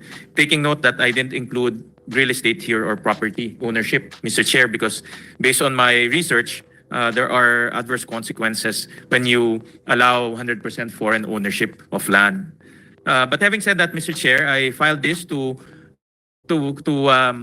bring the conversation out. I am open to hearing the pros and cons in liberalizing some of the sectors here, such as public utility. I used to chair the Energy Committee, and I know that the transmission line as well as distribution lines are public utilities limited to Filipino ownership because of national security. So we need to study that very carefully, Mr. Chair. On educational institutions, I've seen some trends, especially in the Middle East, in which brand name institutions are allowed to operate there, such as Stanford and Harvard, to bring talent and educate the local populace. That is a trend that we need to study carefully because of globalization and mobilization of the mobilization of workforce. Mass media, because of internet, actually indirectly this is actually liberalized already because we can consume foreign media through the internet and then even through cable. CNN is not present here, but we can watch CNN through cable. And advertising in the same manner is indirectly liberalized because foreign companies can already operate here, such as Saatchi and all of these advertising companies. So the aim of this proposal, Mr. Chair, is to spark conversation, to learn the pros and cons. Admittedly, there are things that we need to study very carefully in order to protect national interests as well as national security, Mr. Chair. So I will, of course, heed to the decision of the chairman as to how to proceed with this proposal. But thank you, Mr. Chair, for putting this in the calendar. Maraming salamat, Mr. Chair. Maraming salamat po, kasamang Senator Ruin Gatchalian. Napakaganda po nung mga punto niya. Sapagkat yan po, pinagtatalunan po yan eh. Yan po yung mga bagay. Meron pa nga pong isang media outlet na nakasuhan dahil dyan sa mga provision na yan sa konstitusyon. At maganda po, madinig natin ang mga komento ng ating mga bisita patungkol dyan.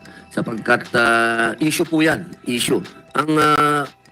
Bago po namin kayo ituloy, pasensya na po, pakinggan lang po natin yung dalawang unang nagsalita patungkol sa economic provision na yan. Sir Malaya. Maraming salamat po. Utol Senator Robin Padilla, Your Honor. Senator Win Gatchalian, sir. Magandang umaga po sa inyo. Kami po, we fully support the resolution passed by Senator Win Gatchalian, resolution of both houses number 1. In fact, umaasa po sana kami nung nakaraang kongreso, nung ipinasa ito ng House, na sana maihabol din maipasa dito sa House of Representatives, ay dito sa Senado. Kasama nung tatlong batas na ipinasa nyo rin, Senator Gatchalian, yung Retail Trade, yung Public Service Act, at yung Foreign Investments Act, the amendments to those laws. Kasi for so long, ang ating pong bansa ay parang kalahating bukas lamang. No, we are not fully open, no?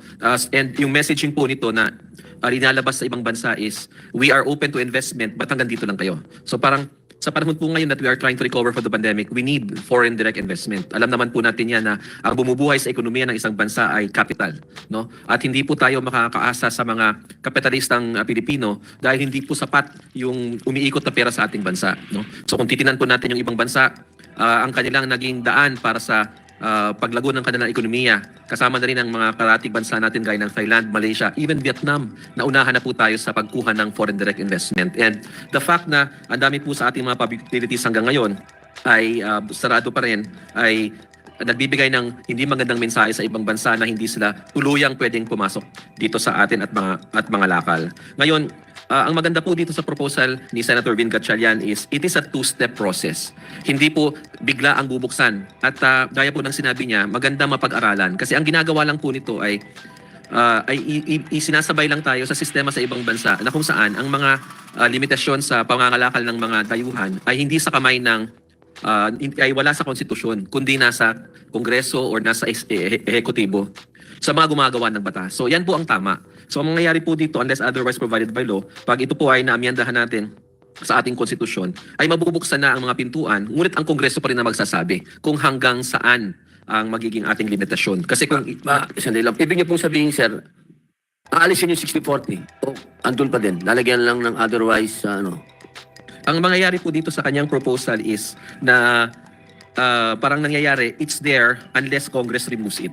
Ganun po ang implikasyon. Hindi, kayo po, ang tanong po ni kapatid na Senator Win Gatchalian, ano daw po yung pinakamaganda sa paningin ninyo?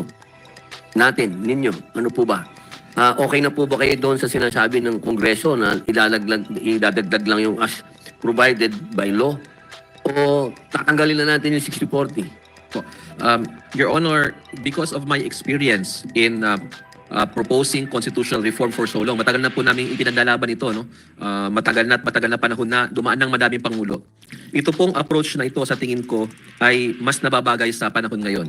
Kasi mas simple po siya, no? Mas simple, madali. At pwede po ito talagang pang constituent assembly. At yung mga natatakot po sa pagpasok ng China, yun ang sinasabi lagi, pag nagbukas tayo ng ekonomiya, papasok ang China, ang maisasagot natin sa kanila ay hindi naman hayagang bukas kaagad dahil ang Kongreso pa rin ang magdidesisyon. So, mas sasagot po natin yung mga agam-agam ng iba na bakbaw control ng mga dayuhan yung mga public utilities natin kasi the proposal of Senator Gatchalian is a two-step process. Buksan natin sa level ng konstitusyon and then let Congress decide on the specifics of the provision. Ngayon, going naman po doon sa educational institutions, sinusuportahan din po namin ito. Tama po ang ating kagalang-galang na Senator Gatchalian na Harvard, Stanford, maganda kung pumasok rin sila sa ating bansa, no? Kaysa yung mga Pilipino ay mga ibang bansa pa para mag-aral sa London School of Economics or pupunta sa UCLA. Kung gusto nila magbukas ng education institution dito, bakit hindi, no? Kung ang problema naman po natin ay baka magturo sila ng mga bagay na like Philippine history ay hindi nabigyan ng kontrolin ng mga dayuhan, they are subject to Philippine laws. Ang curriculum po ng basic education is controlled by the Department of Education. Meron pong K-12 program. Ang ituturo po sa kolehiyo, mag-a-apply naman po yan sa CHED. And CHED can decide kung bibigyan sila ng autonomous status o hindi. So, may control naman po ang ating pamahalaan because all of these education institutions who will come to the Philippines will be subject to Philippine laws, notwithstanding what is placed in the Constitution. So, kung para po sa akin, karamihan po sa ating mga kababayan ay gustong mag-aral sa ibang bansa kasi magandang bagay yung meron kang master sa abroad. Kung nandito na po, pwede na pong mag-aral dito sa Pilipinas mismo, bakit pa po haalis? Mas makakatipid pa, no? Okay. And finally, tama po ang ating kagalang-galang na Senator Gatchalian na yung ibang mga provision like mass media and advertising, they are in fact already open because of the internet. So kumbaga, we are just formalizing the existing situation right now. Na sa panahon ng globalisasyon, ay kailangan na nating mag-adjust sa ating saligang batas. Yan po ang sinasabi kanina ng ating kasamahan na si Ding kanina na nung sinulat ang 1987 Constitution, iba yung mundo nun. Nag-iba na ngayon. And naintindihan natin yung mga framers when they wanted to be protectionist. Kasi ang sikat ng araw is protectionism. That was the intent, no, of the framers of the 1987 Constitution. As mentioned by Chairman Monsod kanina, this was really a attempt to control or to stop foreign domination of our economy. Ngunit nagbago na po ang mundo. It is now a globalized economy, interdependence, no? So given that situation, kailangan na rin pong magbago at mag-adjust ng ating saligang batas. Okay. Malinaw po na itong ating mga bisita po na nandito, pabor po kayo dito. Kayo pong tatlo. Ito pong ating tatlong mga bisita. Meron pong caveat doon sa ginawang draft ng CONCOM kung paano yung phrasing. Meron po ba kayong kopya? Meron po, yung resolution. Meron po bang pagkakahawig to? O? May pagkakahawig po pero iba ang pagkakasulat. Ano pwede po madinig yung pagkakasulat po dyan para din po sa ng ating mga kababayan at ating pong Yes, sir. bisita? Actually, kasama din po doon sa aking... Sige po, pakituloy po ninyo. Sige po. Okay. So, itutuloy ko na lang po muna kasi po ito is mula doon, kasi nga sabi po natin ay komprehensibo ang reformang gagawin sa ating saligang batas. Sisimulan po doon sa struktura, yung political reforms, yung pagpapalakas po ng anti-corruption agencies natin, yung pagpapalakas ng judicial system, at yung reforma sa ekonomiya. So, saklaw po lahat ng ginawang draft ng CONCOM. So, doon po sa pagbabago ng struktura, ang naging design po ng CONCOM dito ay matatag na federal or national government para po mapanatiling iisang bansa tayo. Pero yung mga lilikhain pong regional governments o federated region ay may sapat na kapangyarihan at magiging sustainable, economically and politically sustainable. Yun po ang pagkakadesign. Meron pong 16 na magkakaparehong region or symmetrical regions at meron pong 2 asymmetrical regions. So pagdating po sa struktura ng national, mananatili po yung ito po ay federal presidential with some parliamentary features, characteristics. Sorry po, sir, sorry po, maputol ko lang po kayo. Kung po pwede lang po, madinig lang muna po namin yung patungkol po dito sa economy. Sige po. Balik po tayo dyan. Sige po. Para lang po matugunan po natin yung mungkahi ni Senator Win Gatchalian. Opo. Paki-advance po yung slide doon sa... Babalikan po natin yan mamaya po. Sige po. Yung special features to address lack of foreign investments. Sige po. Slide number 31.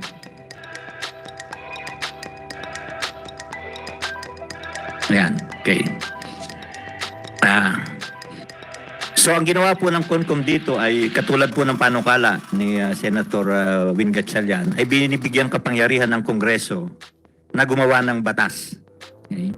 So kasama po dito yung under Article 15, Section 3D, yung pagrenta po ng agricultural and reclaimed lands of the public domain at yung exploration, development and utilization of natural resources. Ang pagkakasulat po nito ay Congress may by law. So naka-retain po yung existing provision na 60-40 pero may karugtog na sentence na Congress may by law modify, okay, the equity requirements. However, taking into consideration the general welfare of the people, the federal and regional interest, kasi doon po sa pangyarihan, paghahati ng kapangyarihan ng federal at ng regional governments, ang exploration po ng natural resources ay magiging shared power. Pwede pong i-exercise ng magkasabay ng regional government at ng national government o pwedeng one at a time. Shared po. No? Pwedeng dalawa sila mag-exercise. Kaya kailangan i-consider ng Kongreso yung interest ng region. Okay? At yung pangangailangan ng bansa sa conservation, yung ecology, ating environment, hindi naman po pwedeng walang patumangga, halimbawa ang pagmimina, kung makakasira naman sa ating ekolohiya. No? At yung pong pangangailangan ng agrarian reform at national security. Kailangan po na pag gumawa ang batas, ang Kongreso ng batas, matungkol sa pagpapalawak ng foreign investment, ay tingnan nila yung implikasyon sa national security at saka doon sa ating konserbasyon ng natural resources. Hindi yung all out. Meron pong gabay na ibinigay ang CONCOM sa Kongreso. Sa prinsipyo po, Sir Generoso, parehas po ito?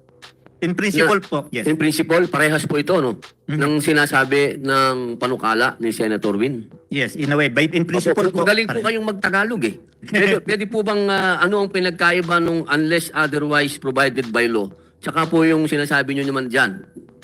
Kasi po yung unless, well, parehas po yung unless otherwise provided Parehas by po, law. no? Parehas Saka po yung Congress may by law. Opo, parehas na parehas po yun. Congress may by law change or Saan po naghihiwalay? doon po sa probisyon na kailangang ikonsidera ng Kongreso pagka gumawa ng batas ay ikonsidera ng Kongreso yung pangkalahatang Epekto. pangkalahatang Opo. kabutihan ng sambayanan at yung pong pambansang seguridad at yung pangangailangan natin na kung halimbawa po ay exploration ng ating mga mina o ng langis o ng natural gas ay kailangan tingnan din ng Kongreso yung magiging epekto Epekto. sa ating Opo. environment, sa ekolohiya at doon sa future generations. Opo. Sir, babalikan ko po kayo ha. Baka may gusto pong idagdag si Senator Win. Apo. Mr. Chair, may I suggest to the committee, since this is an economic provision, this is an economic proposal touching on the economic provision of the Constitution, may I suggest during the next hearing, the NEDA, no, kasi ang direction natin is to invite investors eh. Pag ginalaw ho natin to, talaga bang may investors na papasok? No? Maybe yes, maybe no. Like for example po, sa public utility, yes ho yan. And maybe also invite the National Security Council, tama ba? USEC, no? Because there are national security implications. For example, transmission line, yung transmission natin dito sa ating bansa, 60% owned by Filipinos because we want to protect national security. Pag inalaw ho natin yan, sigurado ako, bukas China na humay-ari yan. Is that to the best interest of our country? So we have to ask the National Security Cluster or National Security Council ba yun? USEC, no? Para mag-guide tayo ng mabuti. We may also suggest to invite the DOE because a lot of our public utilities are energy related.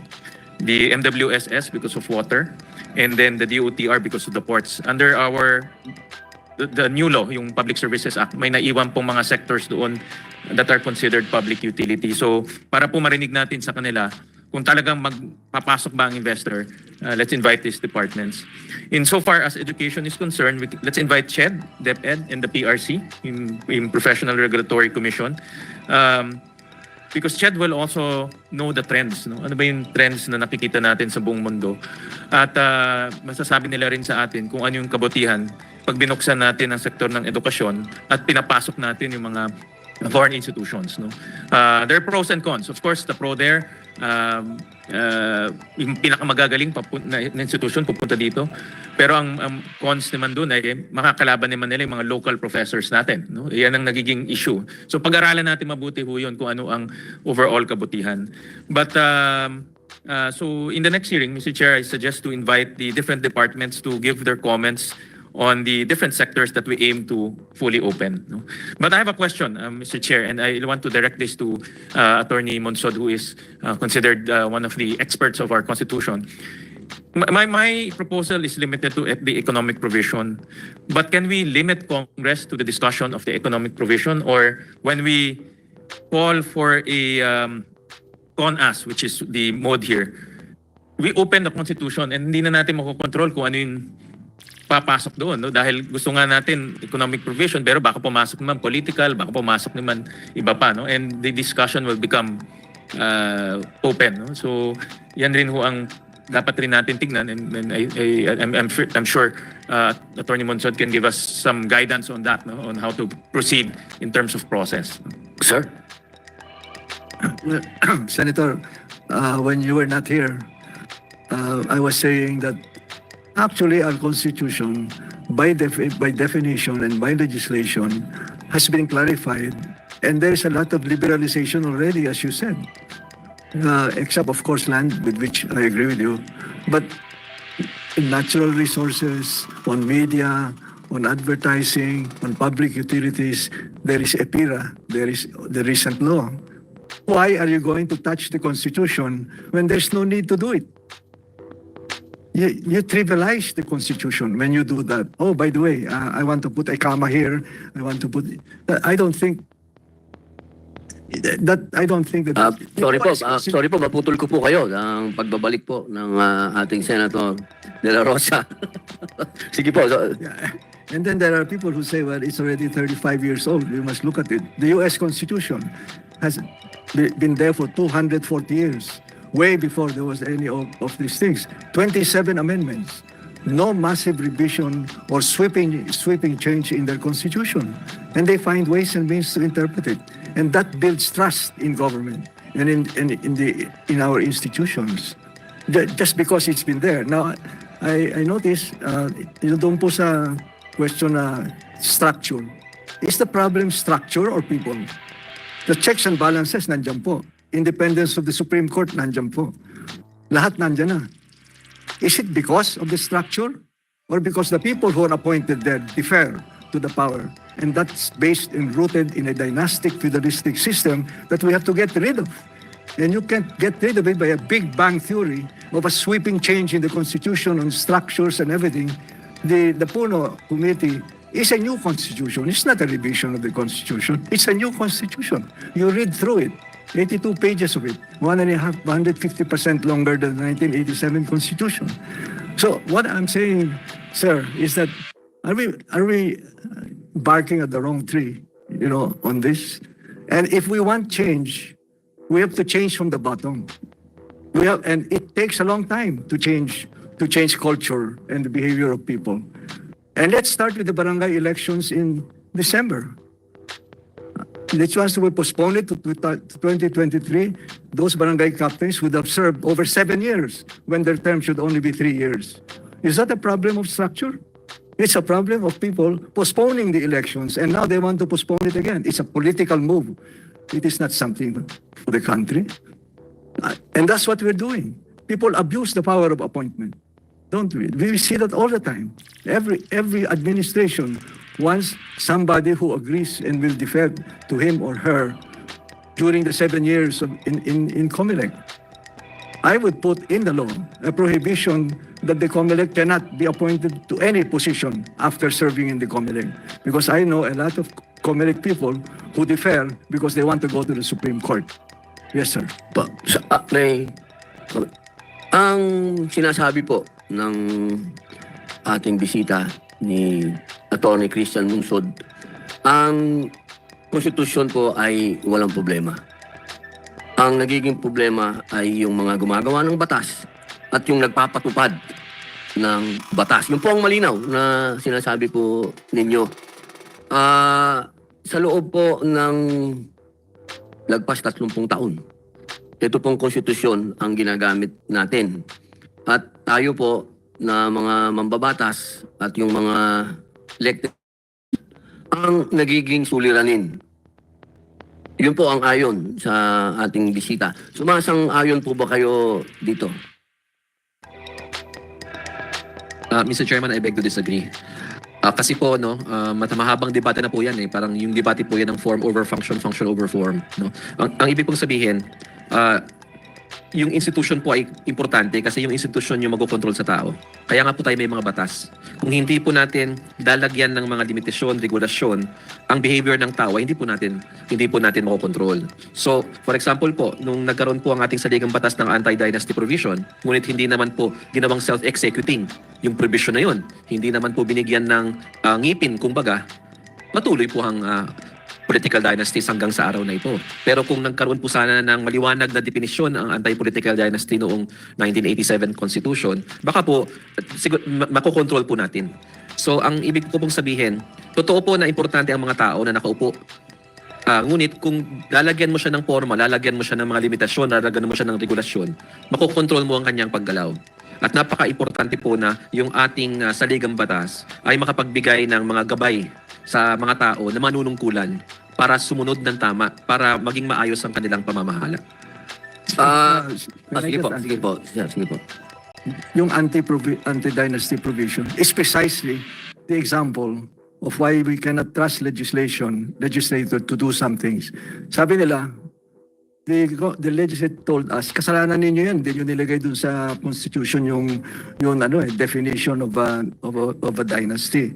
I'll tell you why, sir. Kasi po, dinidiscuss namin yan, sabi namin, ang sitwasyon ngayon is 4th degree, first cousins. But over time, baka ang problema as we mature as a democracy, baka 2 degrees na lang. And after another 10 years, baka hindi na kailangan ng batas dahil meron tayong true democracy that is not federalistic. Yan po ang rason kung bakit hindi nilagay ang degree dun sa Constitution. We trusted Congress to do its job. It did not do its job for 35 years. Now, are you telling me that if we change the Constitution, yung papasok sa Congress, lalagyan niya ng second degree? In 2018, sabi ko po, if we can tell us you can trust too, why don't you pass a law in 2018 applying an anti-dynasty provision to the 2019 Constitution? Show us that you're sincere about that. They did not pass an anti-dynasty law in 2018 to apply to the 2019. When that Constitution is put together by Congress that's dominated by political dynasties with their own self-interest, what kind of Constitution do you think they will come out with? They didn't even do the challenge of 2018. That's what I'm saying, sir. Apo. Ano po kaya sa palagay niyo po dyan ang pwedeng maging solusyon kung ang nakikita niyo pong problema ay yung mga nai-elect na mga opisyal? Ano po sa tingin niyo sa kanila po, ang kanilang mungkahi ay baguhin natin ng konstitusyon, kailangan gumawa tayo ng konstitusyon na magkukontrol dito sa mga mambabatas, sa mga elected official. Kayo po, ano po ang sa palagay po ninyo? Ito po ang solusyon namin dyan eh. You don't start at the top with a big bang theory. You start at the bottom, in the barangay. The barangay is quasi-judicial, quasi-executive, quasi-legislative. Diyan po, and I'm telling this to the church and to the civil society, let us put poor, responsible people. The poor should control the barangays. That's why they should, of the 42,000, give them the power at that ground level, support them, those who are good, poor people then, para maalis na yung mga dynasties all the way to the barangays. In next 3 years, control the municipalities. In another 3 years, control the provinces. In another 3 years, control the national elections. It's a long-distance run of commitment and endurance. But until we get a new generation of leaders who come from the poor, there will be no real change in this country. Maraming salamat po. Hingin ko naman po yung sagot ni Manong Generoso.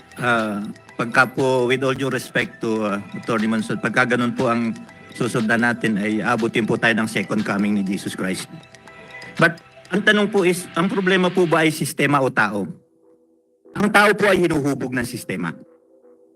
Kung hindi po natin pwedeng pagkatiwalaan ang mga nasa Kongreso, paano ba sila naluklok sa Kongreso to begin with? Sa pamamagitan ng sistema na nilikha po ng konstitusyon. So we are caught in a trap. Napapaloob po tayo sa isang trap na hindi natin alam kung paano tayo lalabas. At matagal na po tayong nandito. Ang babaguhin ba natin ay yung sistema? O hihintayin nating magbago yung tao? Ang tao po binabago ng sistema. Pagbibigay po ako ng ilang halimbawa. Sa Metro Manila po, Walang sistema ng trapiko, meron po ba? May rules bang umiiral ng trapiko sa Metro Manila? Malabo, magulo. Kaya ang mga nagmamaneho po dito, barabarabay. The same driver po, papuntahin nyo sa Clark na may sistema ng trapiko, nandun po ibang behavior. Di ba? Pumunta na Subic. Pagbalik ng Metro Manila, nandyan pa lang, kalalabas pa lang ng NLEX, bumalik na sa dati. What am I saying? May kinalaman po ang sistema sa paghubog ng behavior, ugali, at aksyon, actuation ng bawat tao. Ito po, ano ba ito? Sistema ng komunikasyon. Nung bata po ako, wala pang cellphone. Pagka mag-good night ako sa nanay ko at lola ko, kailangan kong lumuhod. Ngayon, ite-text o iba-viber nung anak, Ma'am, Lola, good night, nasa kwarto na. The behavior has changed drastically because of what? A simple system of communication. Systems and structures of society govern human behavior. Kung ano po yung nilikha nito, ayun po ang magiging ugali ng tao. So ito po, ang konstitusyon na ito, kung pag-uusapan natin dynasty, dahil lumikha ng dynasty, pinabayaan ng mga dynasty, when do we expect to get rid of dynasties in the Congress and in the local governments? Not in our lifetime, not even in the entire lifetime of Jesus Christ, unless we change this document. Wala po. Wala po kahit barangay. Hindi po mangyayari sa barangay. Mahirap, iluluklok natin sa pwesto. Kumandidato po ako wala akong pera Hindi po mananalo ang mahirap. Pero dito po, sa komprehensibong pagbabago, binibigyan po natin ng kapangyarihan na magbuo ang mga mahihirap ng partido, tulungan ng Estado, ng gobyerno, na mabuhay ang mga partido ng mahihirap. Meron pong provision dito. We walk the talk, ika nga. Lip service po tayo sa nakaraang. Bata pa po ako, narinig ko na lahat. Ang nire-report po sa media araw-araw. Maliit pa ako, narinig ko na kay Johnny De Leon, the same problems. So wala po mangyayari kung ganun. What I'm saying is, structures po ang mahalaga na baguhin natin. Opo. Maraming salamat po. Meron pong sasabihin sa atin ang ating mahal na Senador Ronald De La Rosa. Thank you, Mr. Chairman. Just would like to add to the point of Mr. Dingdo Generoso regarding sa gusto ni Attorney Munsod na paupuin yung mga mahirap sa barangay. Wala pong problema doon. Maganda po yun. Ang idea napakaganda. Pero please, do not expect too much kapag nakaupo itong mga mahirap na ito. Dahil experience ko talaga yan. Matagal ako nang napapansin sa barangay na. Kahit na hindi sa barangay level, sa municipal level or whatever. Mabuti sana kung yung tao mismo ay talagang ma-maintain niya yung kanyang standard sa buhay forever. Pero alam mo, meron dyan, marami nang naging barangay kapitan na mahirap. Binuto siya ng taong bayan dahil siya ay mahirap. Pero nung nakaupo na, yumaman, nagbago ng ugali, sir. Nagbago ng ugali. Hindi na siya proper. Parang nakalimutan na yung pinagdaanan niya. Sa totoo lang, maraming ganyan na nangyari na politiko. Nung mahirap okay lang. Pero nung nakaupo na, tapos nakatikim ng sarap ng buhay, umangat ang pamumuhay, nakalimutan na niya yung kanyang mga mahirap na constituents. But that's another point, Mr. Chairman. Yung nga, natanong ko sa iyo kanina, Mr. Chairman, kung nabanggit na niyo tungkol sa party list system. At yung nga lang, ibanggitin ko lang uli. Kay Sir Munsod, alam mo, mataas masyadong respeto ko kay Sir sa pagdating dito sa Constitution dahil ikaw na lahat na nakikita ko ngayon na constitutionalist talaga, sir, na patay natin yung iba. Parang, yung nga, sir, gusto ko lang yung spirit of yung party list system, yung intention nyo noon paggawa ninyo ng konstitusyon, yun talagang intention nyo, yung marginalized members of the society ma-represented sa legislature, sir. Yung ba talagang interest ninyo noon, yung intention ninyo? Thank you, sir. Yung marginalized po, not only economically, because ideology, also political thinking, some people have good ideas. They never get to Congress. Hindi sila mananalo sa district. That's why we said they may have enough constituency nationwide but not to win in a district. Yung reserve seats were only for the first 3 terms na umpisa ng party list. After that, it's really proportional representation. And it's not just the marginalized economically, but marginalized in terms of thinking, ideology, and so on. And the result in Congress, unfortunately, not very many, because that has been abused, as we know, by politicians, yung party list system. But the quality of the debates in Congress improved because of the party list system, because everybody was heard. And they don't have to use arms in order to let their thinking and ideology be appreciated by others. Di ba? Is to look at yung bayan muna, ang dami nilang representatives. Ngayon mas kukonti ang representative nila. The people are thinking. Talaga bang pinamula in yung aming interest na itinulak nila? Nabawasan ang representasyon ng bayan muna. So, the people are thinking, but give them the chance. Tama po yun, wala pong pera sa barangay. But there are many good young people at the barangay level that should be helped in winning in the barangay. It's a step-by-step process. I don't believe in the Big Bang Theory. And if it takes us 15 years or 25 years, then so be it, until we become a real democracy. Let me just give an example. You know, the French Revolution of 1789 debunked the principle or the fiction of the divine right of kings. They changed it to the sovereignty of the people. And so we ask ourselves, is the democracy we have, is it sovereignty of the people or a fiction of it? And that's where the political dynasties come. Until we dismantle the political dynasties by voting for the poor from the bottom up, there is no change in the Constitution regardless of your structures. Yes, sir. Mabalik lang rin ako doon sa sinipe ni Mr. Ineroso kanina, sir, na ako I for one, gusto ko talagang matanggal yung party list system sa Constitution natin. That's why I'm supporting Senator Robin Padilla. But kasi yung sabi mo, naabuso yung party list system. And you agree with me. Paano naabuso yan? Because the system provides the avenue of abuse. Inalaw natin sa sistema natin through that Constitution. So in order to cure the situation, we have to change the system, I think. Sir. Yes, sir. I think you were not here. I was saying there are 3 amendments to the party list law that should be made. 1 is take out the limit of 3 representatives. 2, take away the provision that allows non-member, organic member of the party, allows him to run if he has a track record of advocacy. That's a loophole. Right? And number 3, put an anti-dynasty provision in the party list system. Putol ko lang po sandali. Gusto ko lamang pong kilalanin yung atin pong mahal na senador, Senator Bongo. Magandang tanghali po, Senator. Baka meron po kayong gustong sabihin sa mainit na talakayan dito, nagbabaga.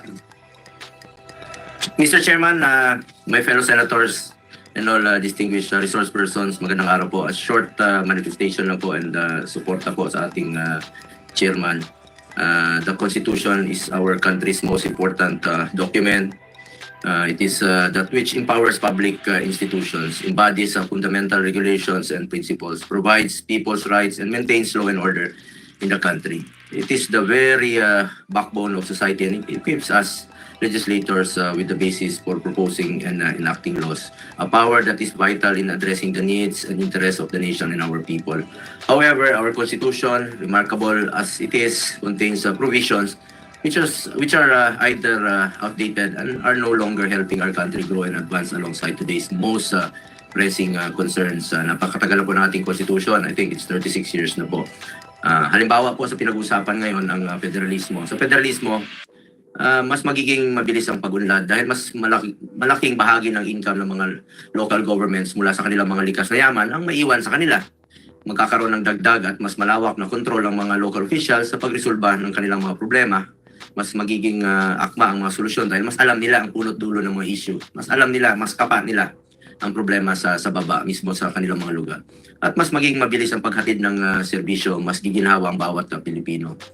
That is why I am one with our chairman, Senator Robin Padilla, in his call to shift to federalism. Hindi naman po kaila sa atin na yun po ang pinangarap ni dating Pangulong Rodrigo Duterte. Greater benefits of a stronger local government are ensured and lives of Filipinos are prioritized. The goal and beauty of federalism is to preserve personal or regional liberties by distributing and allocating the powers of government so that one department or group may not dominate all powers and ensure that true participation and decision making happens on the ground. Lahat dapat kasama, walang maiwan. However, this will remain out of reach if only a few people are fully aware of the benefits of federalism. Our challenge today is to further explain to our people in order for them to understand how beneficial it could be, especially yung mga nasa grassroots.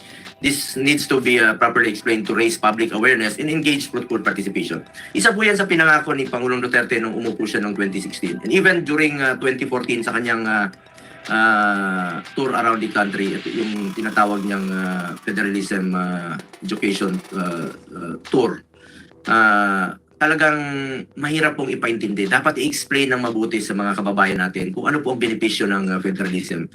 Sa ikot ni Pangulo, hindi pa rin tumatak kung ano yung magiging benepisyo ng federalism. Mas interesado pa nga po sila makinig sa mga sinasabi ni Pangulo about peace and order, about ganito, sa iba't ibang bagay. Pero pag federalism na po ang pinag-usapan, parang hindi sila masyadong interesadong pakinggan dahil hindi po na-explain ng mabuti yung ano po yung benepisyo nito. Yun po ang challenge ngayon. Since 2016, yun po ang isa sa pinangako niya. Hindi pa rin po na isa katuparan yung federalism dahil kailangan po talagang ipaintindi sa bawat Pilipino kung ano po ang benepisyo ng federalism. So sa ngayon po, nasa kamay na po ng ating chairman ang pagpatuloy sa pagpapaintindi sa ating mga kababayan kung ano po bang maidudulot na kabutihan o tulong nitong federalism kung lilipat po tayo sa federalismo.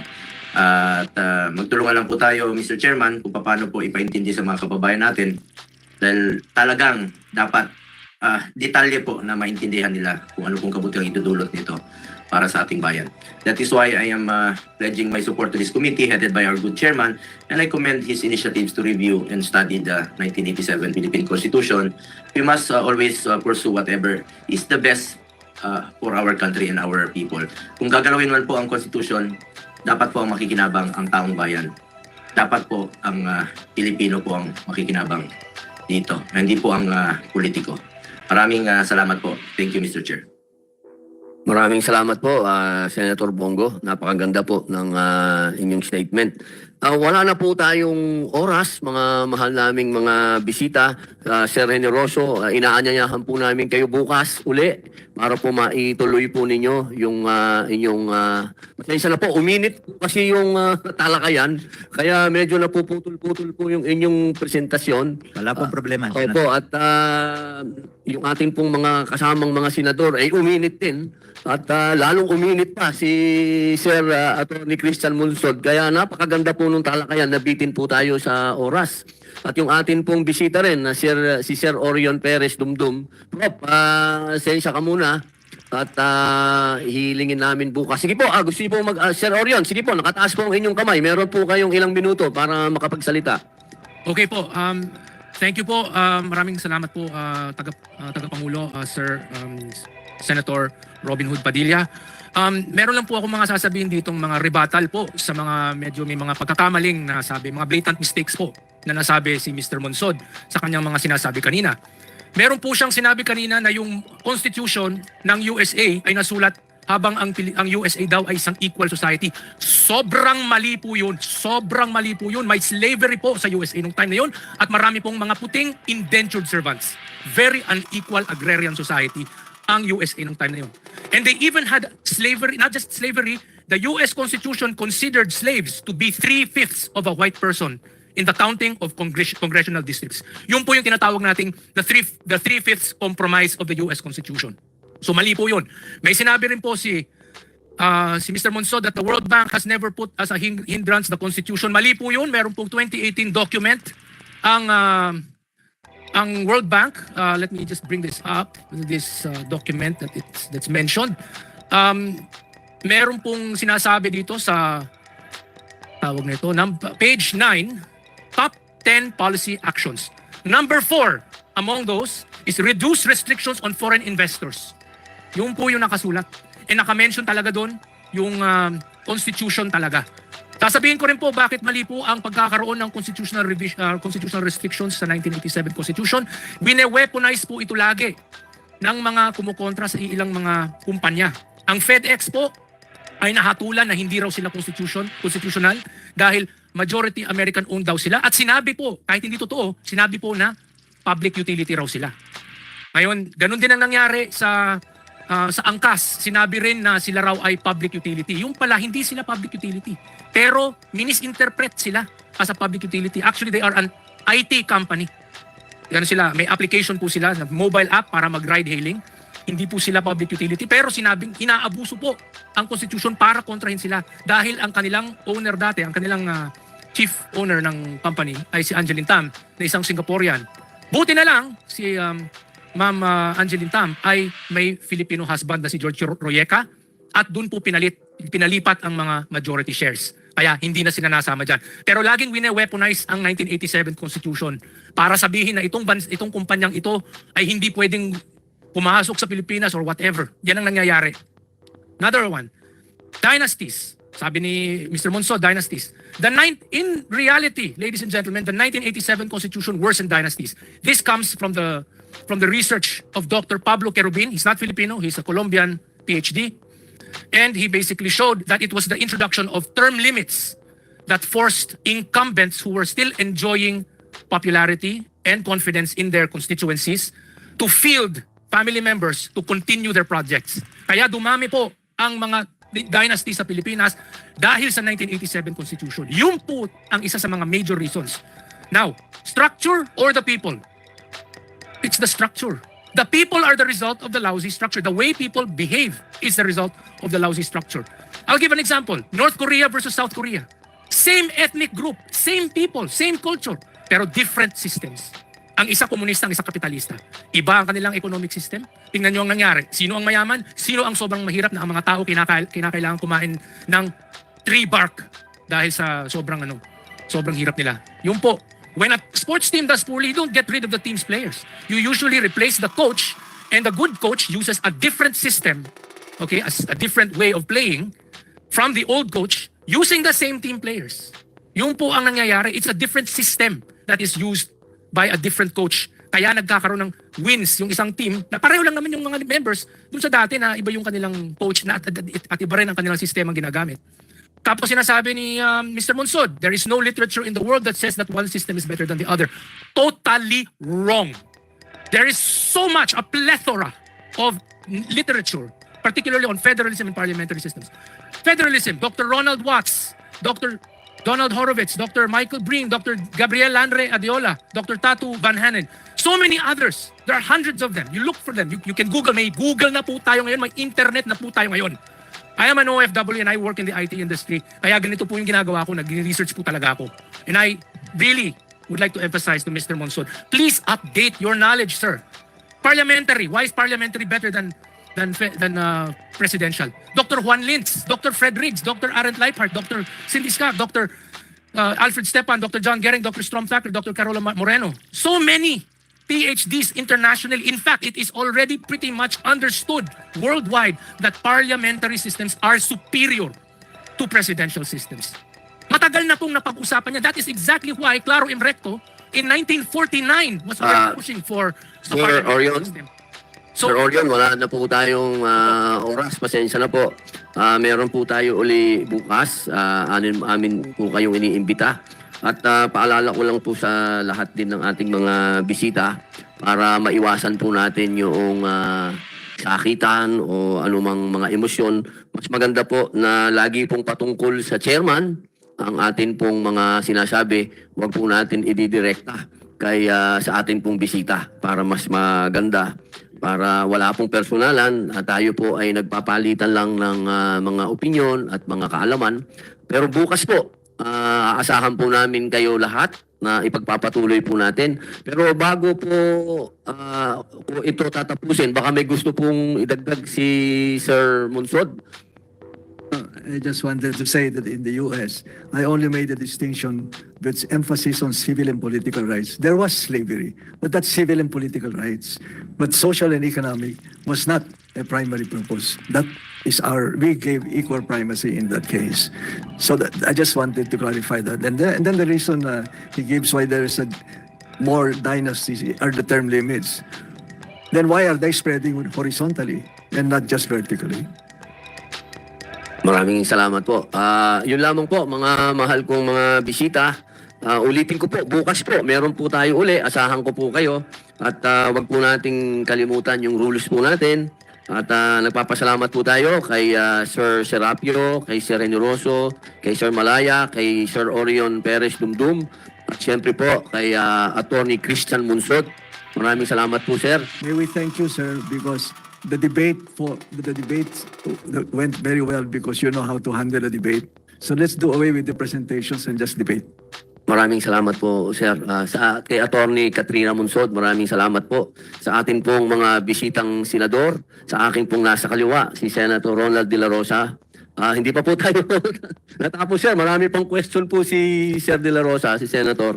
Ganun din po yung mga mungkahi ni Senator Gatchalian. Maraming salamat po kay Senator Bongo. Maraming salamat po sa lahat. Upang bigyang panahon ang iba pa nating agenda na dapat talakayin, iminumungkahi ko po ang pansamantalang pagsuspinde ng ating pagdinig sa araw na ito. Wala po bang objection? Wala po. Atin pong itala na walang nadinig na pagtutol. Sa gayon, ang motion para suspindihin ang pagdinig ay inaaproban ng komite. Maraming salamat po. Mabuhay po. Mabuhay. Titulo, Senator Jinggoy Estrada. Sabayan mo itong amendment na ito. This will make you happy.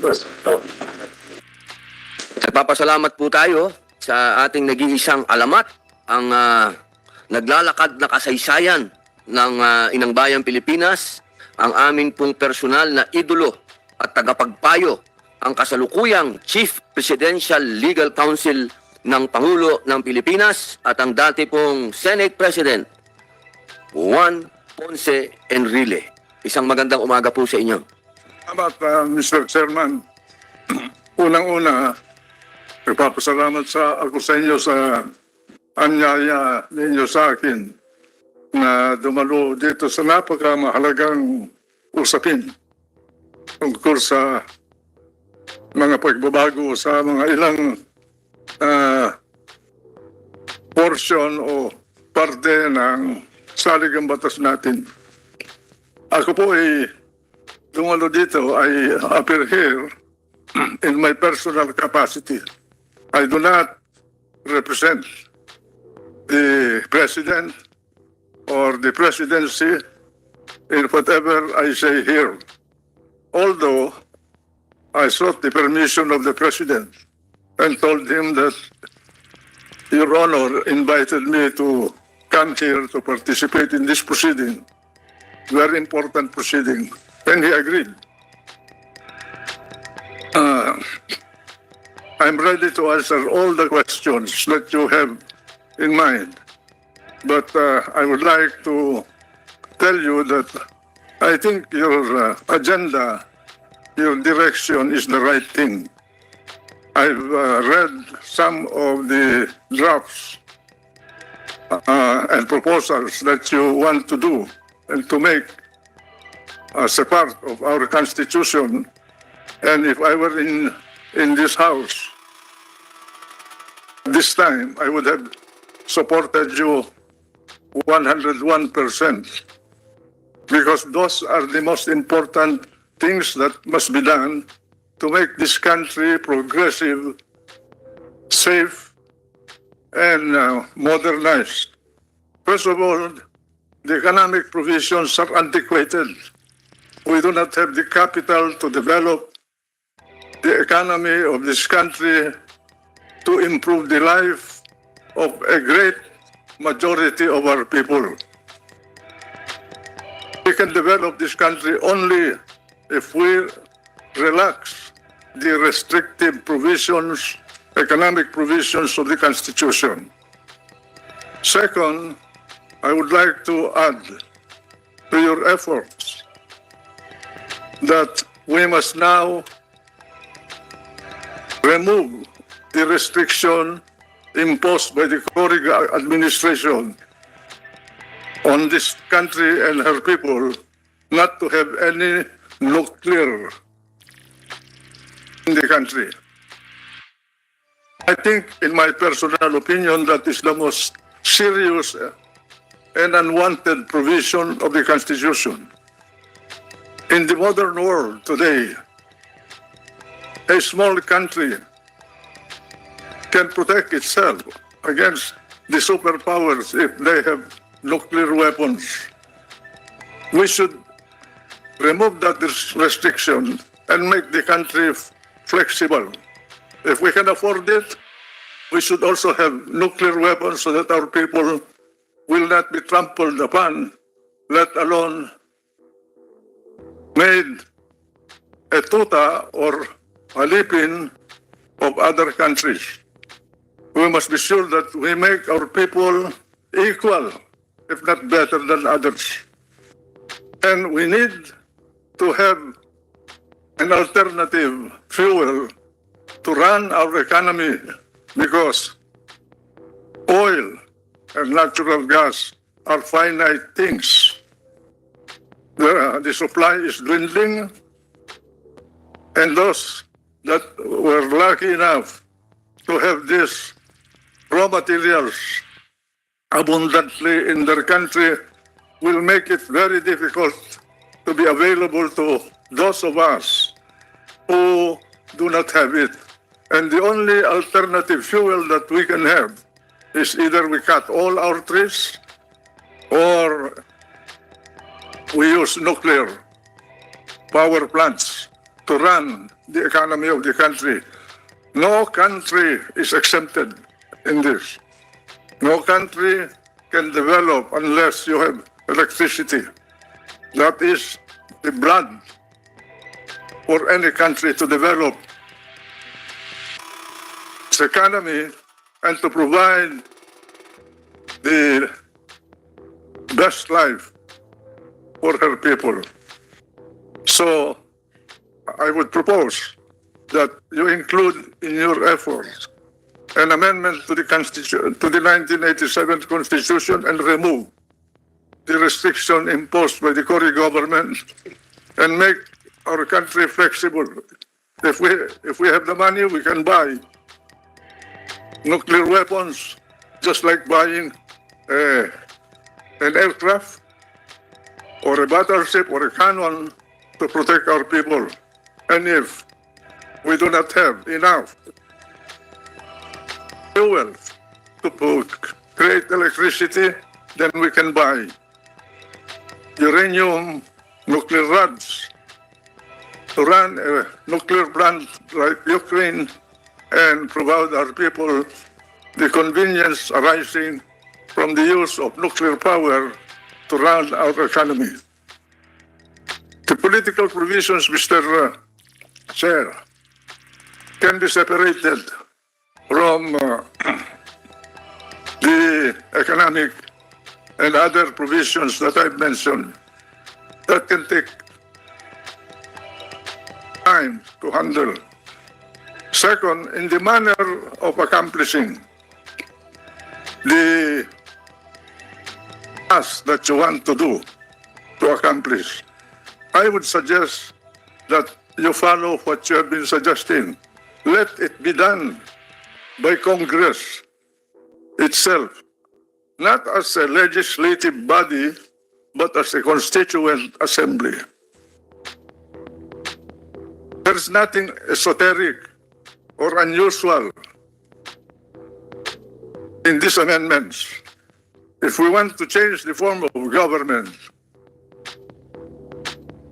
either we can go back to the 1935 Constitution or we just adopt the 1973 Constitution, because the 1935 Constitution is a presidential system. The 1973 Constitution is a parliamentary form of government which is being used almost by all nations on the planet with varying differences. There's nothing unusual about that. Both types of government have their own deficiencies, but they're workable if the leaders are true to their faith in serving the country and her people instead of serving themselves. Now, I would caution everyone to be very careful about federalism. I don't think there's anybody in this country that can very well say, I know what a federalized system is. There are so many types. But the English type is the oldest one, and still it is also complicated. I have here a draft of the proposal made by the Polo Commission. And I submitted this material with all my observations to the previous administration, and that is why they became quiet about it. It is expensive, which the economy of this country at this time cannot afford, and complicated because all the emerging proposed states to form a federalized form of government are not equal in God's gift. Some are well blessed, others are less blessed by God. Some are landlocked, some are not unified, their people cannot be united, and it might end up in the breakup of the unity of our country. Now, Mr. Chair, I know that Congress has passed a proposed constitutional convention to do the job that you're doing. I would also caution you in the Senate and in the House, because to do a con instead of a con-arts will be a disservice to the people of this country. It will burden the taxpayers too much. To have a con will entail billions of pesos. To do the work that can be done simply by Congress through a constituent assembly form. You will have to elect the members who may not even know what government is, who may yet become tools of incumbent political powers in the country. And in addition, you will have to pay them salaries. You have to give them a building to do their job. You'll have to support them with the staff, individually and collectively. You have to give them supplies, cars, travel expenses, medical expenses, and so forth and so on, representation expenses, and even maybe intelligence funds. My God, we're not that rich to be throwing away money for the simple amendments of the Constitution. Imagine how many school buildings can be established with the money that a con will require. How many school buildings, how many houses can be built, how many irrigation canals can be added to our productive capacities, how many armored carriers, tanks, and airplanes we can buy out of the money that we will use for a con, which can be done by Congress, the Senate, and the House. Now, there's nothing esoteric with these amendments that experienced legislators cannot do. That, Mr. Chairman, is my position. Maraming salamat po, amin pong mahal na idolo ng lahat ng mambabatas. Maraming salamat po. Atin pong... Mr. Chair, may I know, Opo, apart from the economic provisions, you have already introduced another bill to amend a portion of the, I cannot remember. May I see those bills? i-welcome ko lang po ang ating pong mahal na senador, Francis Tolentino. Francis Tolentino. Thank you, Mr. Senator. From Cavite. Opo. Bago po ang lahat, nais ko pong bigyan linaw na ang ating pong komite ay hindi nagnanais na magdulot ng kalituhan sa lahat ng nakaraang araw. Gusto ko lamang po talagang ipaalam sa lahat na wala po tayong intensyon o imbitasyon para sa isang joint session ng Senado at Kamara patungkol po sa pagdinig ng RBH 6. Ang atin pong naunang imbitasyon sa ating mga iginagalang na miyembro ng malaking kapulungan ng House of Representatives, ang tinutukoy ko po ay ang Kamara para sa kagalang-galang na Congressman Richard Gomez, Congresswoman Maria Victoria Copilar, Congresswoman Divina Grace Yu, at ang atin pong isa ring idolo, Congressman Rufus Rodriguez. Hindi po ito kinansila.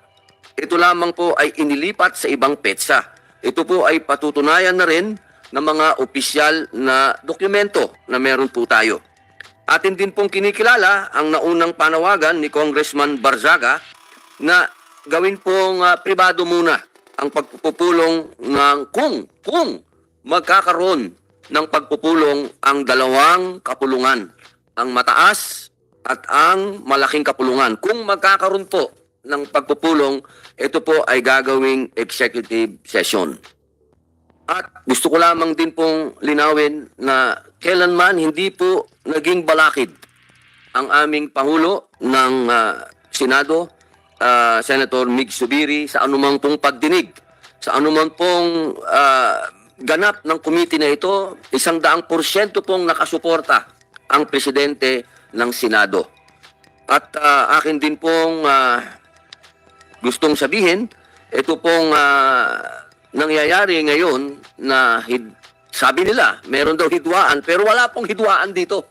Wala po. Ito po ay natural lamang na pag-uusap ng mga mambabatas. Ito po talaga ay nagaganap. Ito po ay normal na magkaroon ng iba't ibang opinyon, iba't ibang mungkahi patungkol po dito. At ito pong pagdinig ngayong araw na ito bilang paggalang po sa ating bisita, sapagkat ito po ay itinuturing po naming makasaysayan na maging bisita po ang isang ginagalang pong naging Senate President at parte po ng kasaysayan ng Inang Bayang Pilipinas. Ang atin pong pagdinig ngayon ay kinukonvert po natin na isang meeting. Ito po ay napakahalaga na pag-usapan po natin ang mga bagay na wala po tayong no holds barred, sabi nga nila. Dahil ito pong pagkakataon na to, hindi na po natin to maasahang maulit pa na ang atin pong panauhin sa kanyang mga bibig, sa kanya pong personal na paniniwala. Inuulit ko po, kanina po sa kanyang panimulang salita, kanya pong sinabi na nandito po siya bilang, hindi po bilang legal counsel ng mahal na Pangulong Bongbong Marcos, kundi sa kanya pong personal na kakayahan. Ang kanya pong sasabihin ay kanyang personal na opinyon. Kaya po, mga mahal kong bisita natin ngayon at yung ating pong mga nanonood at kasama po sa media, isa po itong makasaysayang pag-uusap, meeting. Kaya po, kung wala pong tututol, ipagpapatuloy na po natin, magtatanong na po ang ating mga mahal na senador sa ating pong bisita upang magkaroon po tayo ng tinatawag po natin progresibong talakayan. Maraming salamat po. Meron po kayong gustong sabihin, mahal na Senador Jingo Estrada, ang dugo ng masa, tagapagtanggol ng ating mga kasambahay at ngayon, pati caregivers. Lang po. Opo. Bakit natin na gagawin kon ang pag-aamyanda ng ating saligang batas kung ang ilalagay lang natin na panibagong dagdag sa ating konstitusyon unless otherwise provided by law? Yun ang tanong ko sa Kongreso. hindi ba magagawa, matatalakay ng Kongreso yung clause na yon unless otherwise provided by law? You're giving yourselves the power to decide whether we like foreign businesses to own lands or to participate in public utilities like communication, power, and everything, exploration of possible mineral resources. Hindi ba kaya ng Kongreso talakayin yun? At kailangan ang ibang ahensya na gagawa noon, yung mga, baka yung mga ihahalal, mas hindi nakakaintindi. Kung hindi maintindihan ng Kongreso yung unless otherwise provided by law, ano pa maintindihan ninyo? Ayun. Ano pa ba yun? Dalawa yung bill na nakita na i-file na ninyo eh.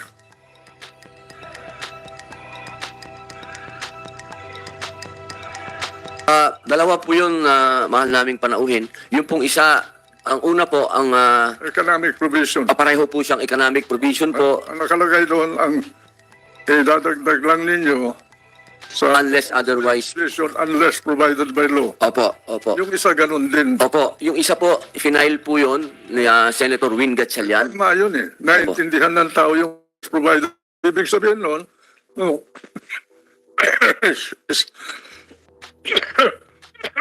Excuse me.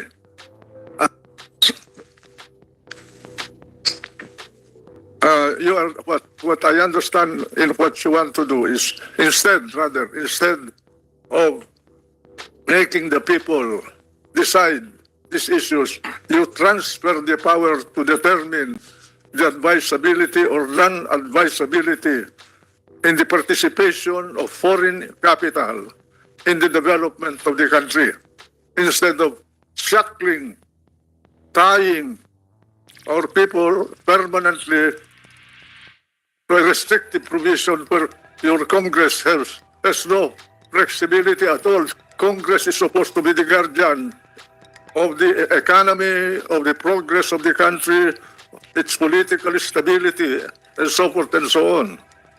You are the sovereign, actually. The president executes, and implement, and enforce the decision of Congress. That's why I agree with your formulation that insert that provision unless otherwise provided by law, and that corrects everything. Cannot Congress debate that simple phrase such that you have to call a constitutional convention to do it? I'm sorry to say this, but if you cannot tackle that, what can you tackle? Mr. Chair. Manong, thank you, Mr. Chairman. Manong, just a basic question. Our Constitution is already 36 years old. And as you've mentioned, there are a lot of antiquated provisions in our Constitution. And do you think it's already time to amend the Constitution right now? And as you mentioned earlier, you are against CONCON because it entails a lot of expenses. Billions of pesos are going to be spent if we use the form of mode of CONCON. Are you amenable sa Constituent Assembly instead of CONCON, Manong?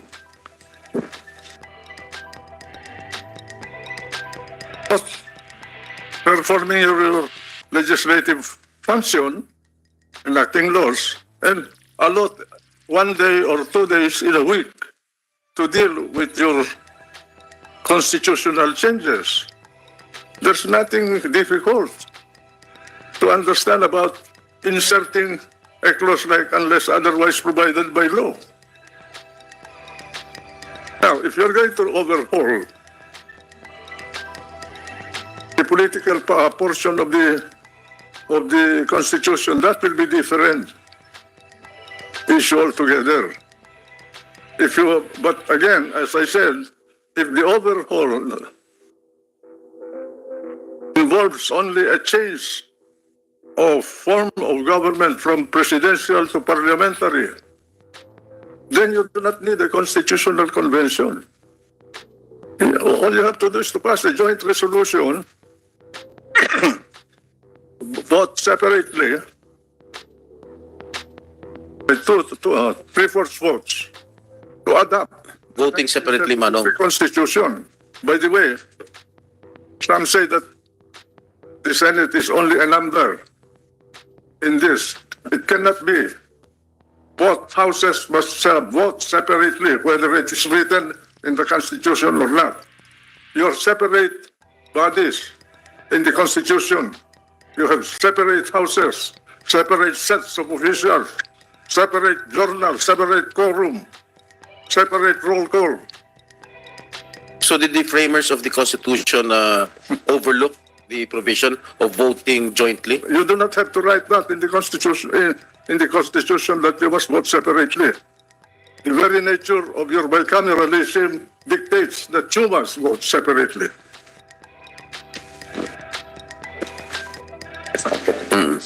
Common sense. Yeah. Apo, Senator Tolentino, apo. Senator Enrile. So in effect, Your Honor, you are amenable to the proposition that there is a fourth way of amending the Constitution. As what is written in the Constitution, you have Constitutional Convention, you have Constituent Assembly, and you have People's Initiative. But there are some commentators who've been saying that there is a fourth way. The fourth way is just pass an ordinary bill and then submit it for ratification by the people.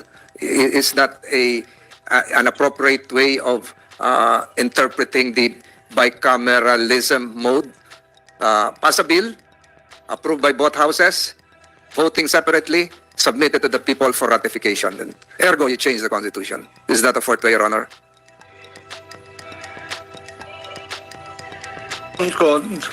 Constituent Assembly or People's Initiative, you cannot ignore the people. It has to be ratified by them in a plebiscite.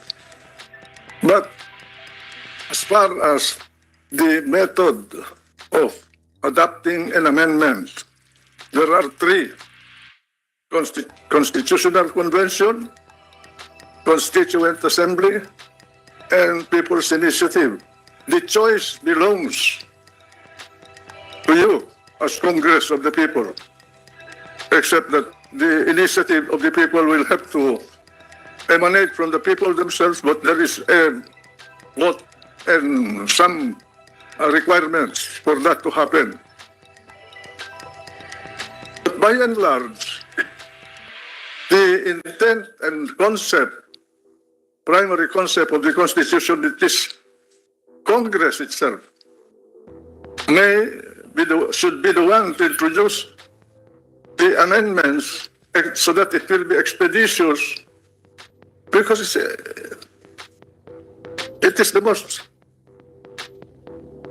the fastest way of achieving your amendment. It is no different in passing a law, only that the vote is different and the process is different. You involve the people. In a law, you don't. The vote is different. If I may ask a follow-up question, Your Honor. I've been totally against, ever since, the granting of a wide latitude of power to the executive branch to formulate implementing rules and regulations. It has developed and evolved in such a way that they decide when to draft the IRR, when to issue the IRR, and sometimes the IRRs would be in conflict with the law, Your Honor. So the tenor of my question is that would that conflict with your earlier proposition of just adding the unless otherwise provided by law, because the law would be transformed again by the executive branch into their own version of IRR, which might be in conflict with the law. The law cannot be modified by an IRR.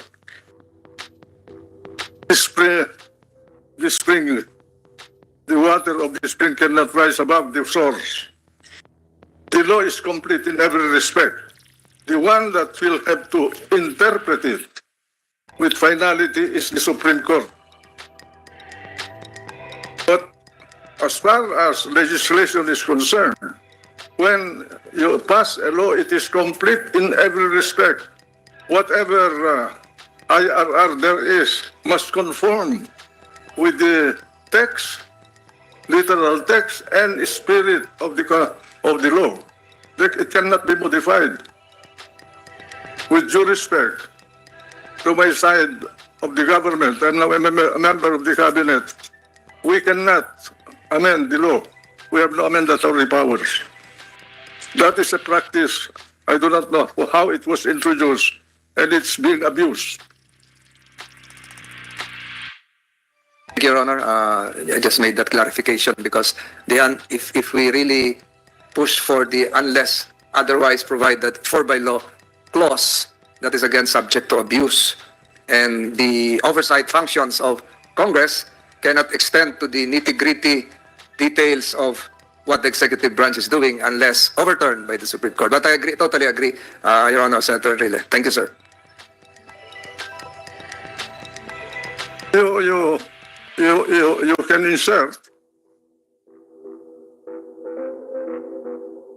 provision that any administrative or implementing regulation, as they call it, in connection with any particular law passed by Congress should not go beyond the intent of the law. That may be done, but I think that it's unnecessary because every student of law, that is the first thing that we understood when we were students, that the rules and regulation issued to guide the agency of government and its employees in enforcing the law should not go beyond the intent and purpose and what they call spirit, if there is a spirit of the law. I agree, Your Honor. In fact, our revised penal code, the new civil code of the Philippines, they don't have IRRs. They are self-executing, Your Honor. So I totally agree, Senator Enrile. May follow-up question po kayo. Maraming salamat po, Senator Tolentino. Po. Mahal naming panauhin. Ako po, meron pong mga nagsasabi na nung nakausap po namin ang isang Foreign Chamber of Commerce, ang sabi niya, bakit hindi na lang nyo i-delete yaang sa konstitusyon, i-delete na lang ninyo yung economic provision? Pwede po ba yun?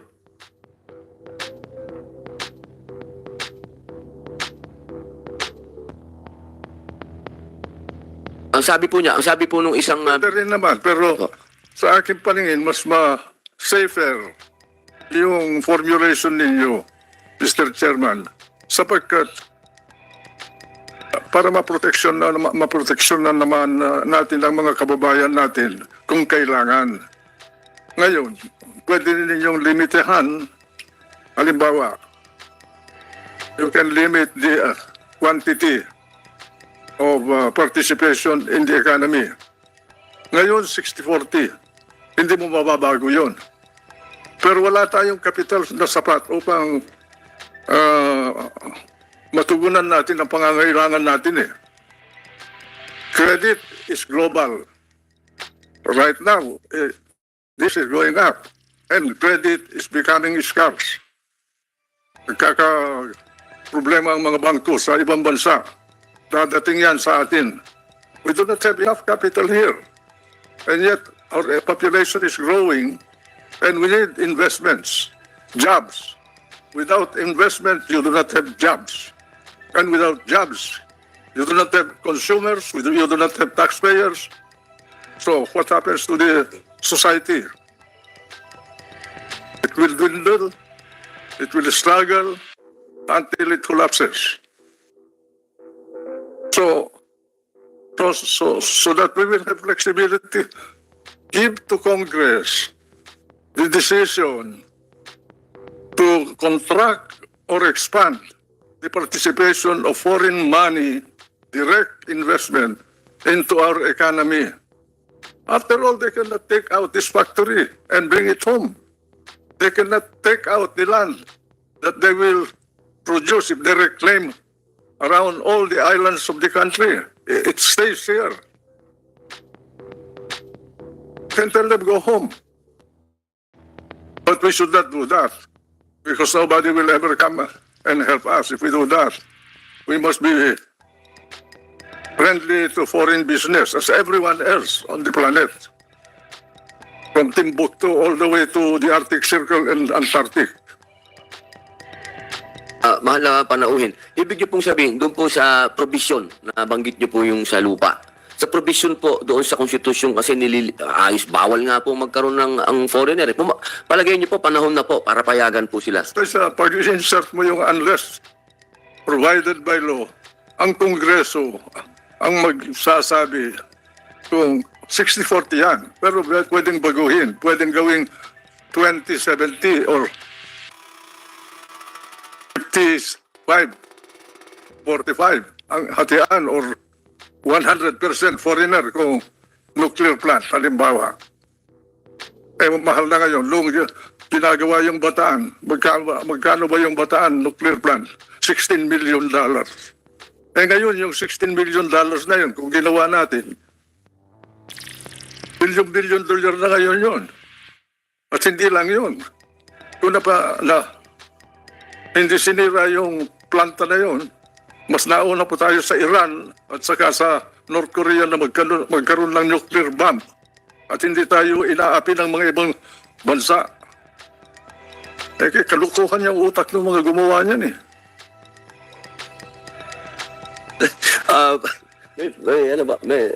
Meron po kayong mahal na panahon. Meron po kasing maliit na diskusyon ang nangyayari patungkol po sa sabi po ng ilang mga abogado, hindi daw po constitutional yung mga ginawang batas ng 18th Congress patungkol po halimbawa katulad po noong Public Service Act. Ang sinasabi po daw po kasi doon na ito daw po ay bumangga sa konstitusyon. Ang sabi po ng mga abogado na nag-file sa Supreme Court, ang sabi nila, hindi pwedeng manaig ang saligang batas, ang normal na batas sa saligang batas. Dahil ang saligang batas, pinakamataas yan. Yun daw pong Public Service Act, dinefine niya yung sinasabi ng saligang batas. Sa saligang batas, 60-40. Pero yung Public Service Act, ginawa po niyang pwedeng maging 100% ownership. Hindi pwede yun, Mr. Sir.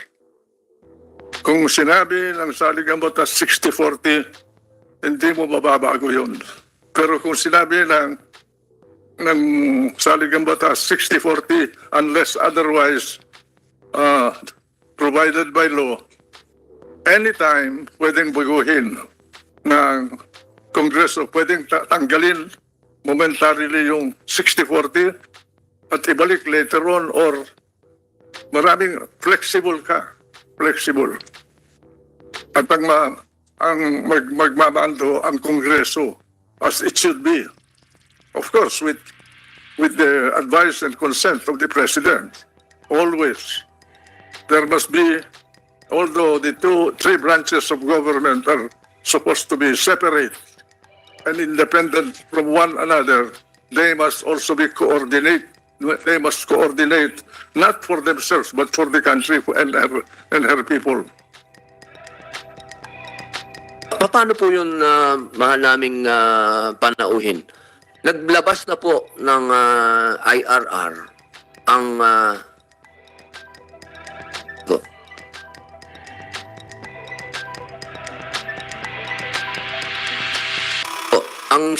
naglabas po ng IRR yung NEDA. Naglabas po sila ng IRR para doon sa Public Service Act. Paano po kaya yun? Parang conflicting po talaga sa konstitusyon. Opo. Sa akin paningin, I think if that is brought to the Supreme Court, they will throw it in the basura. Unless somehow somebody amended the Constitution that we do not know. The Constitution is the ultimate legal organ of our society. It is the organizing document for the Republic of the Philippines.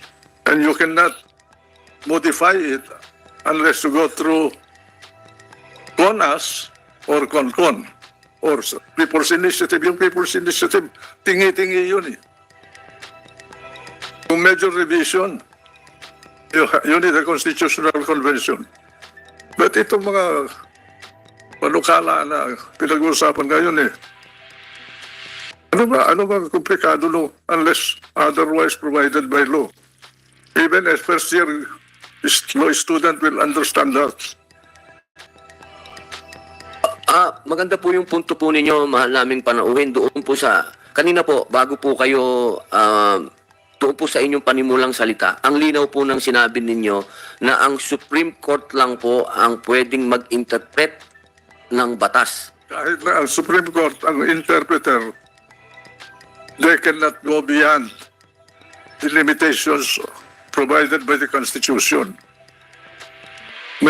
Hindi open-end dyan eh.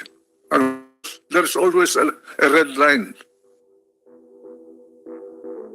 Ang function po, apo. Presidente, Commander-in-Chief provision, tinanggal nila yung eminent na yun, yung phrase na yun. War, invasion, rebellion, insurrection, or eminent thereof. Yung eminent thereof, tinanggal nila. Gusto niyo ipasok, dapat lang. Dahil kung may darating na gera, hindi ka magagalaw. Antayin mo na nandyan na sa mga karagatan natin at sasalakayin na tayo bago gumalaw yung Commander-in-Chief. Hindi pwede yun eh. Ang rebellion, nakikita mo na siya na may armado na grupo na lalaban sa gobyerno, hindi ka makagalaw hanggang magputukan. Eh pag nagputukan na, talo na yung gobyerno. Kaya binigay yung power of the President to declare martial law for an eminent condition of war, rebellion, or insurrection. Para paghandaan ka agad. Para walang nadanak na dugo. Hindi ko maintindihan yung mga gumawa ng saligang batas natin eh. Po, yung nabanggit niyo po, mahal naming panauhin, ito po yung nasa 1987 na Constitution din po na binago po nila yung patungkol po sa pagdideklara ng martial law. Tinanggal po nila yung imminent danger. Yun po yung binabanggit ng ating mahal na panauhin na ito po talaga isa sa mga kailangan po talaga na maamenda sa konstitusyon, lalong-lalo na po sa nangyayaring sitwasyon ngayon sa buong mundo na napaka-alanganin po talaga. Ito po yung panahon talaga na ang buong mundo ay hindi lamang po sa Asia, no, pati po sa Europa. Nakikita po natin ngayon yan na nagkakaroon po ng mga digmaan doon. At talaga pong dapat din po talagang harapin yung sinasabi po ng ating mahal na panuhin patungkol po dito sa function ng Commander-in-Chief. Balikan ko lang po yung kanina, mahal na panauhin. Bali po, ang Kongreso po, ang malaking kapulungan at ang mataas na kapulungan, wala po kaming kapangyarihan na i-define ang saligang batas. Wala po kaming kapangyarihan noon o i-interpret. Hindi kayo maaaring gumawa ng batas to interpret the Constitution. Pwede na gawin ninyo yun. Pero pag inakyat nila, mag-file ng case at iakyat sa Korte Suprema, para nila yun. Kung wala, pwede wala. But at a certain point in time, somebody will file a case. And that will be declared void. Because you cannot modify the Constitution. The executive and the legislative cannot modify the Constitution. Maybe the Supreme Court can interpret a provision of the Constitution and that will become a part of our legal system, yung decision na yun. but only to interpret a provision of the Constitution. They cannot modify it by way of amending it. Kagaya niyang kwan. Yun ang pangalawa na bill na pinasok ninyo, yung eminent thereof. Doon sa Commander-in-Chief provision. Anong kabigatan na hindi naintindihan ng Kongreso? Hindi magagawa ng Kongreso. At kailangan mo ang kon-kon. My God. For such a small clause, to spend billions to change it is foolish. Imagine how many schools you can build. 28 billion po. 28 billion po ang gagastusin kapag ka-con-con, 28 billion. Hindi lang, Mr. Chair. Pag nandyan na yan, you cannot control it. They can go to Germany, they can go to Spain, they can go to Canada to understand what they're going to do. I was not born only yesterday. Sa paniwala po ninyo, mahal naming panauhin, talagang ito na po talaga ang panahon. Payat ang 100 billion dyan. 100 billion po. Opo. Sa palagay nyo po, By the way, uusangin natin yan. yun nga po, uutangin daw natin yun. Sa palagay nyo po, ito na po yung panahon para amendahan po ang... Dapat kahapon pa.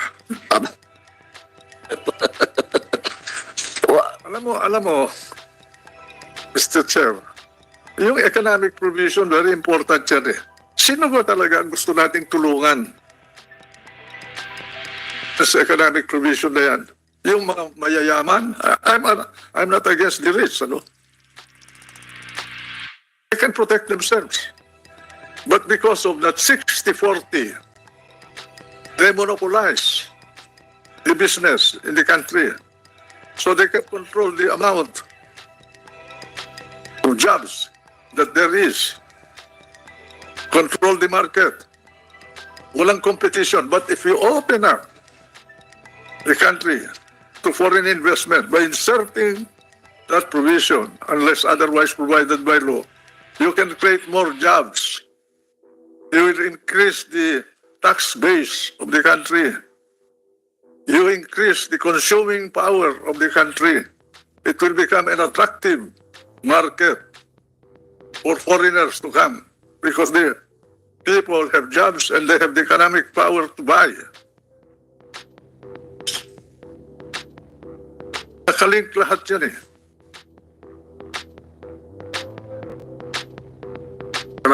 Just a point of Sige po, Senator Tolentino. Yes, the OSA, the security officers here to ask the residents of the other room to tone down their voice because this is an important matter. We cannot hear because they have we hear conflicting voices from the other side of these walls, Mr. Chairman. May talk show dun. Pwede pong utusan yung OSA na patahimikin muna yung sa kabila. This is more important. Mga kababayan nating kapanalig sa USA, pwede po bang pakiusapan natin yung talent show sa kabila na okay na po. Opo.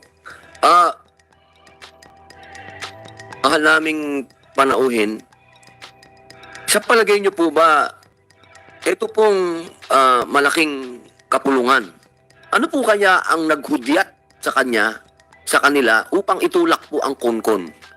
Na pwede naman pong con-us pala. Ano po kaya ang agenda nila? Bakit kon-kon ang kanilang itinutulak?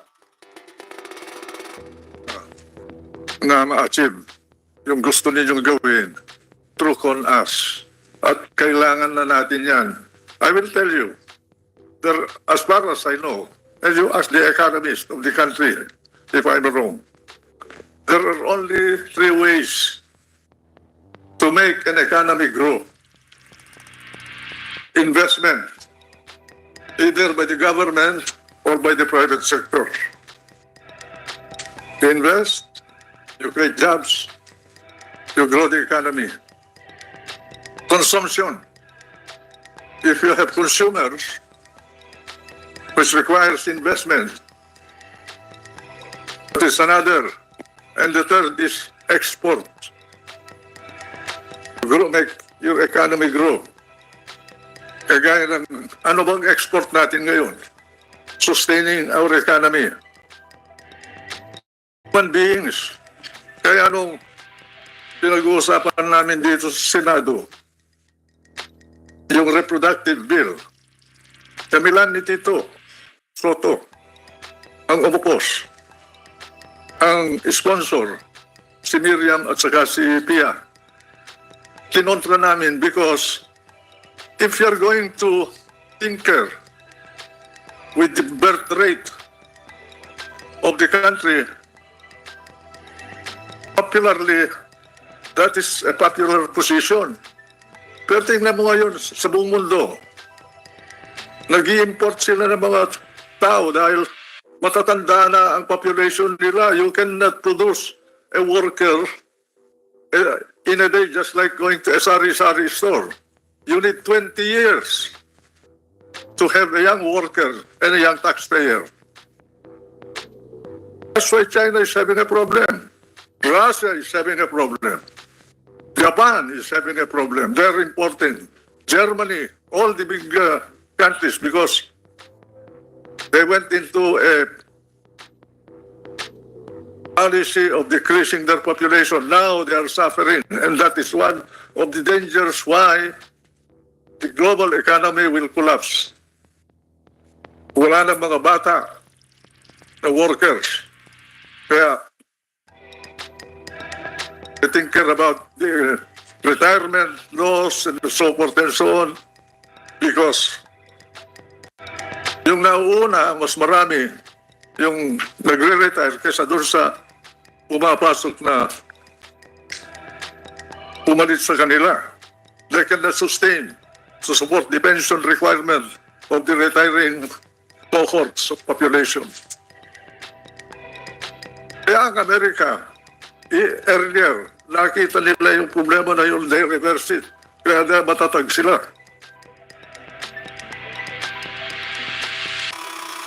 Mahal naming panauhin, ito po yung grand question na po ito. Last and grand question. Kung meron po kayong idadagdag, Senator Jingo Estrada, okay na po kayo? Senator Tolentino, meron po, in-advise po kasi kami ng staff ng ating mahal na panauhin na meron po siyang meeting ng 2:00. Last question ko na po ito. We can let go of our... Okay po. Meron na po akong last question lang. Opo. Mr. Chair, Opo, sir. ano ba ang dahilan na kon ang gusto ng Kamara?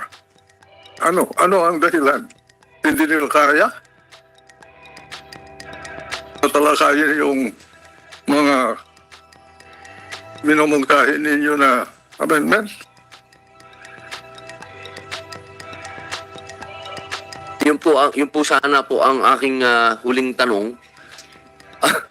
Kasi po ang naguguluhan din po ako, mahal naming panauhin, kasi yung pong sa akin pong pagka piecemeal amendments, talagang con-us po talaga.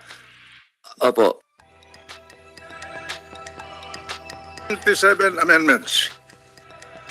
Hindi nangyari sa isang panahon yon.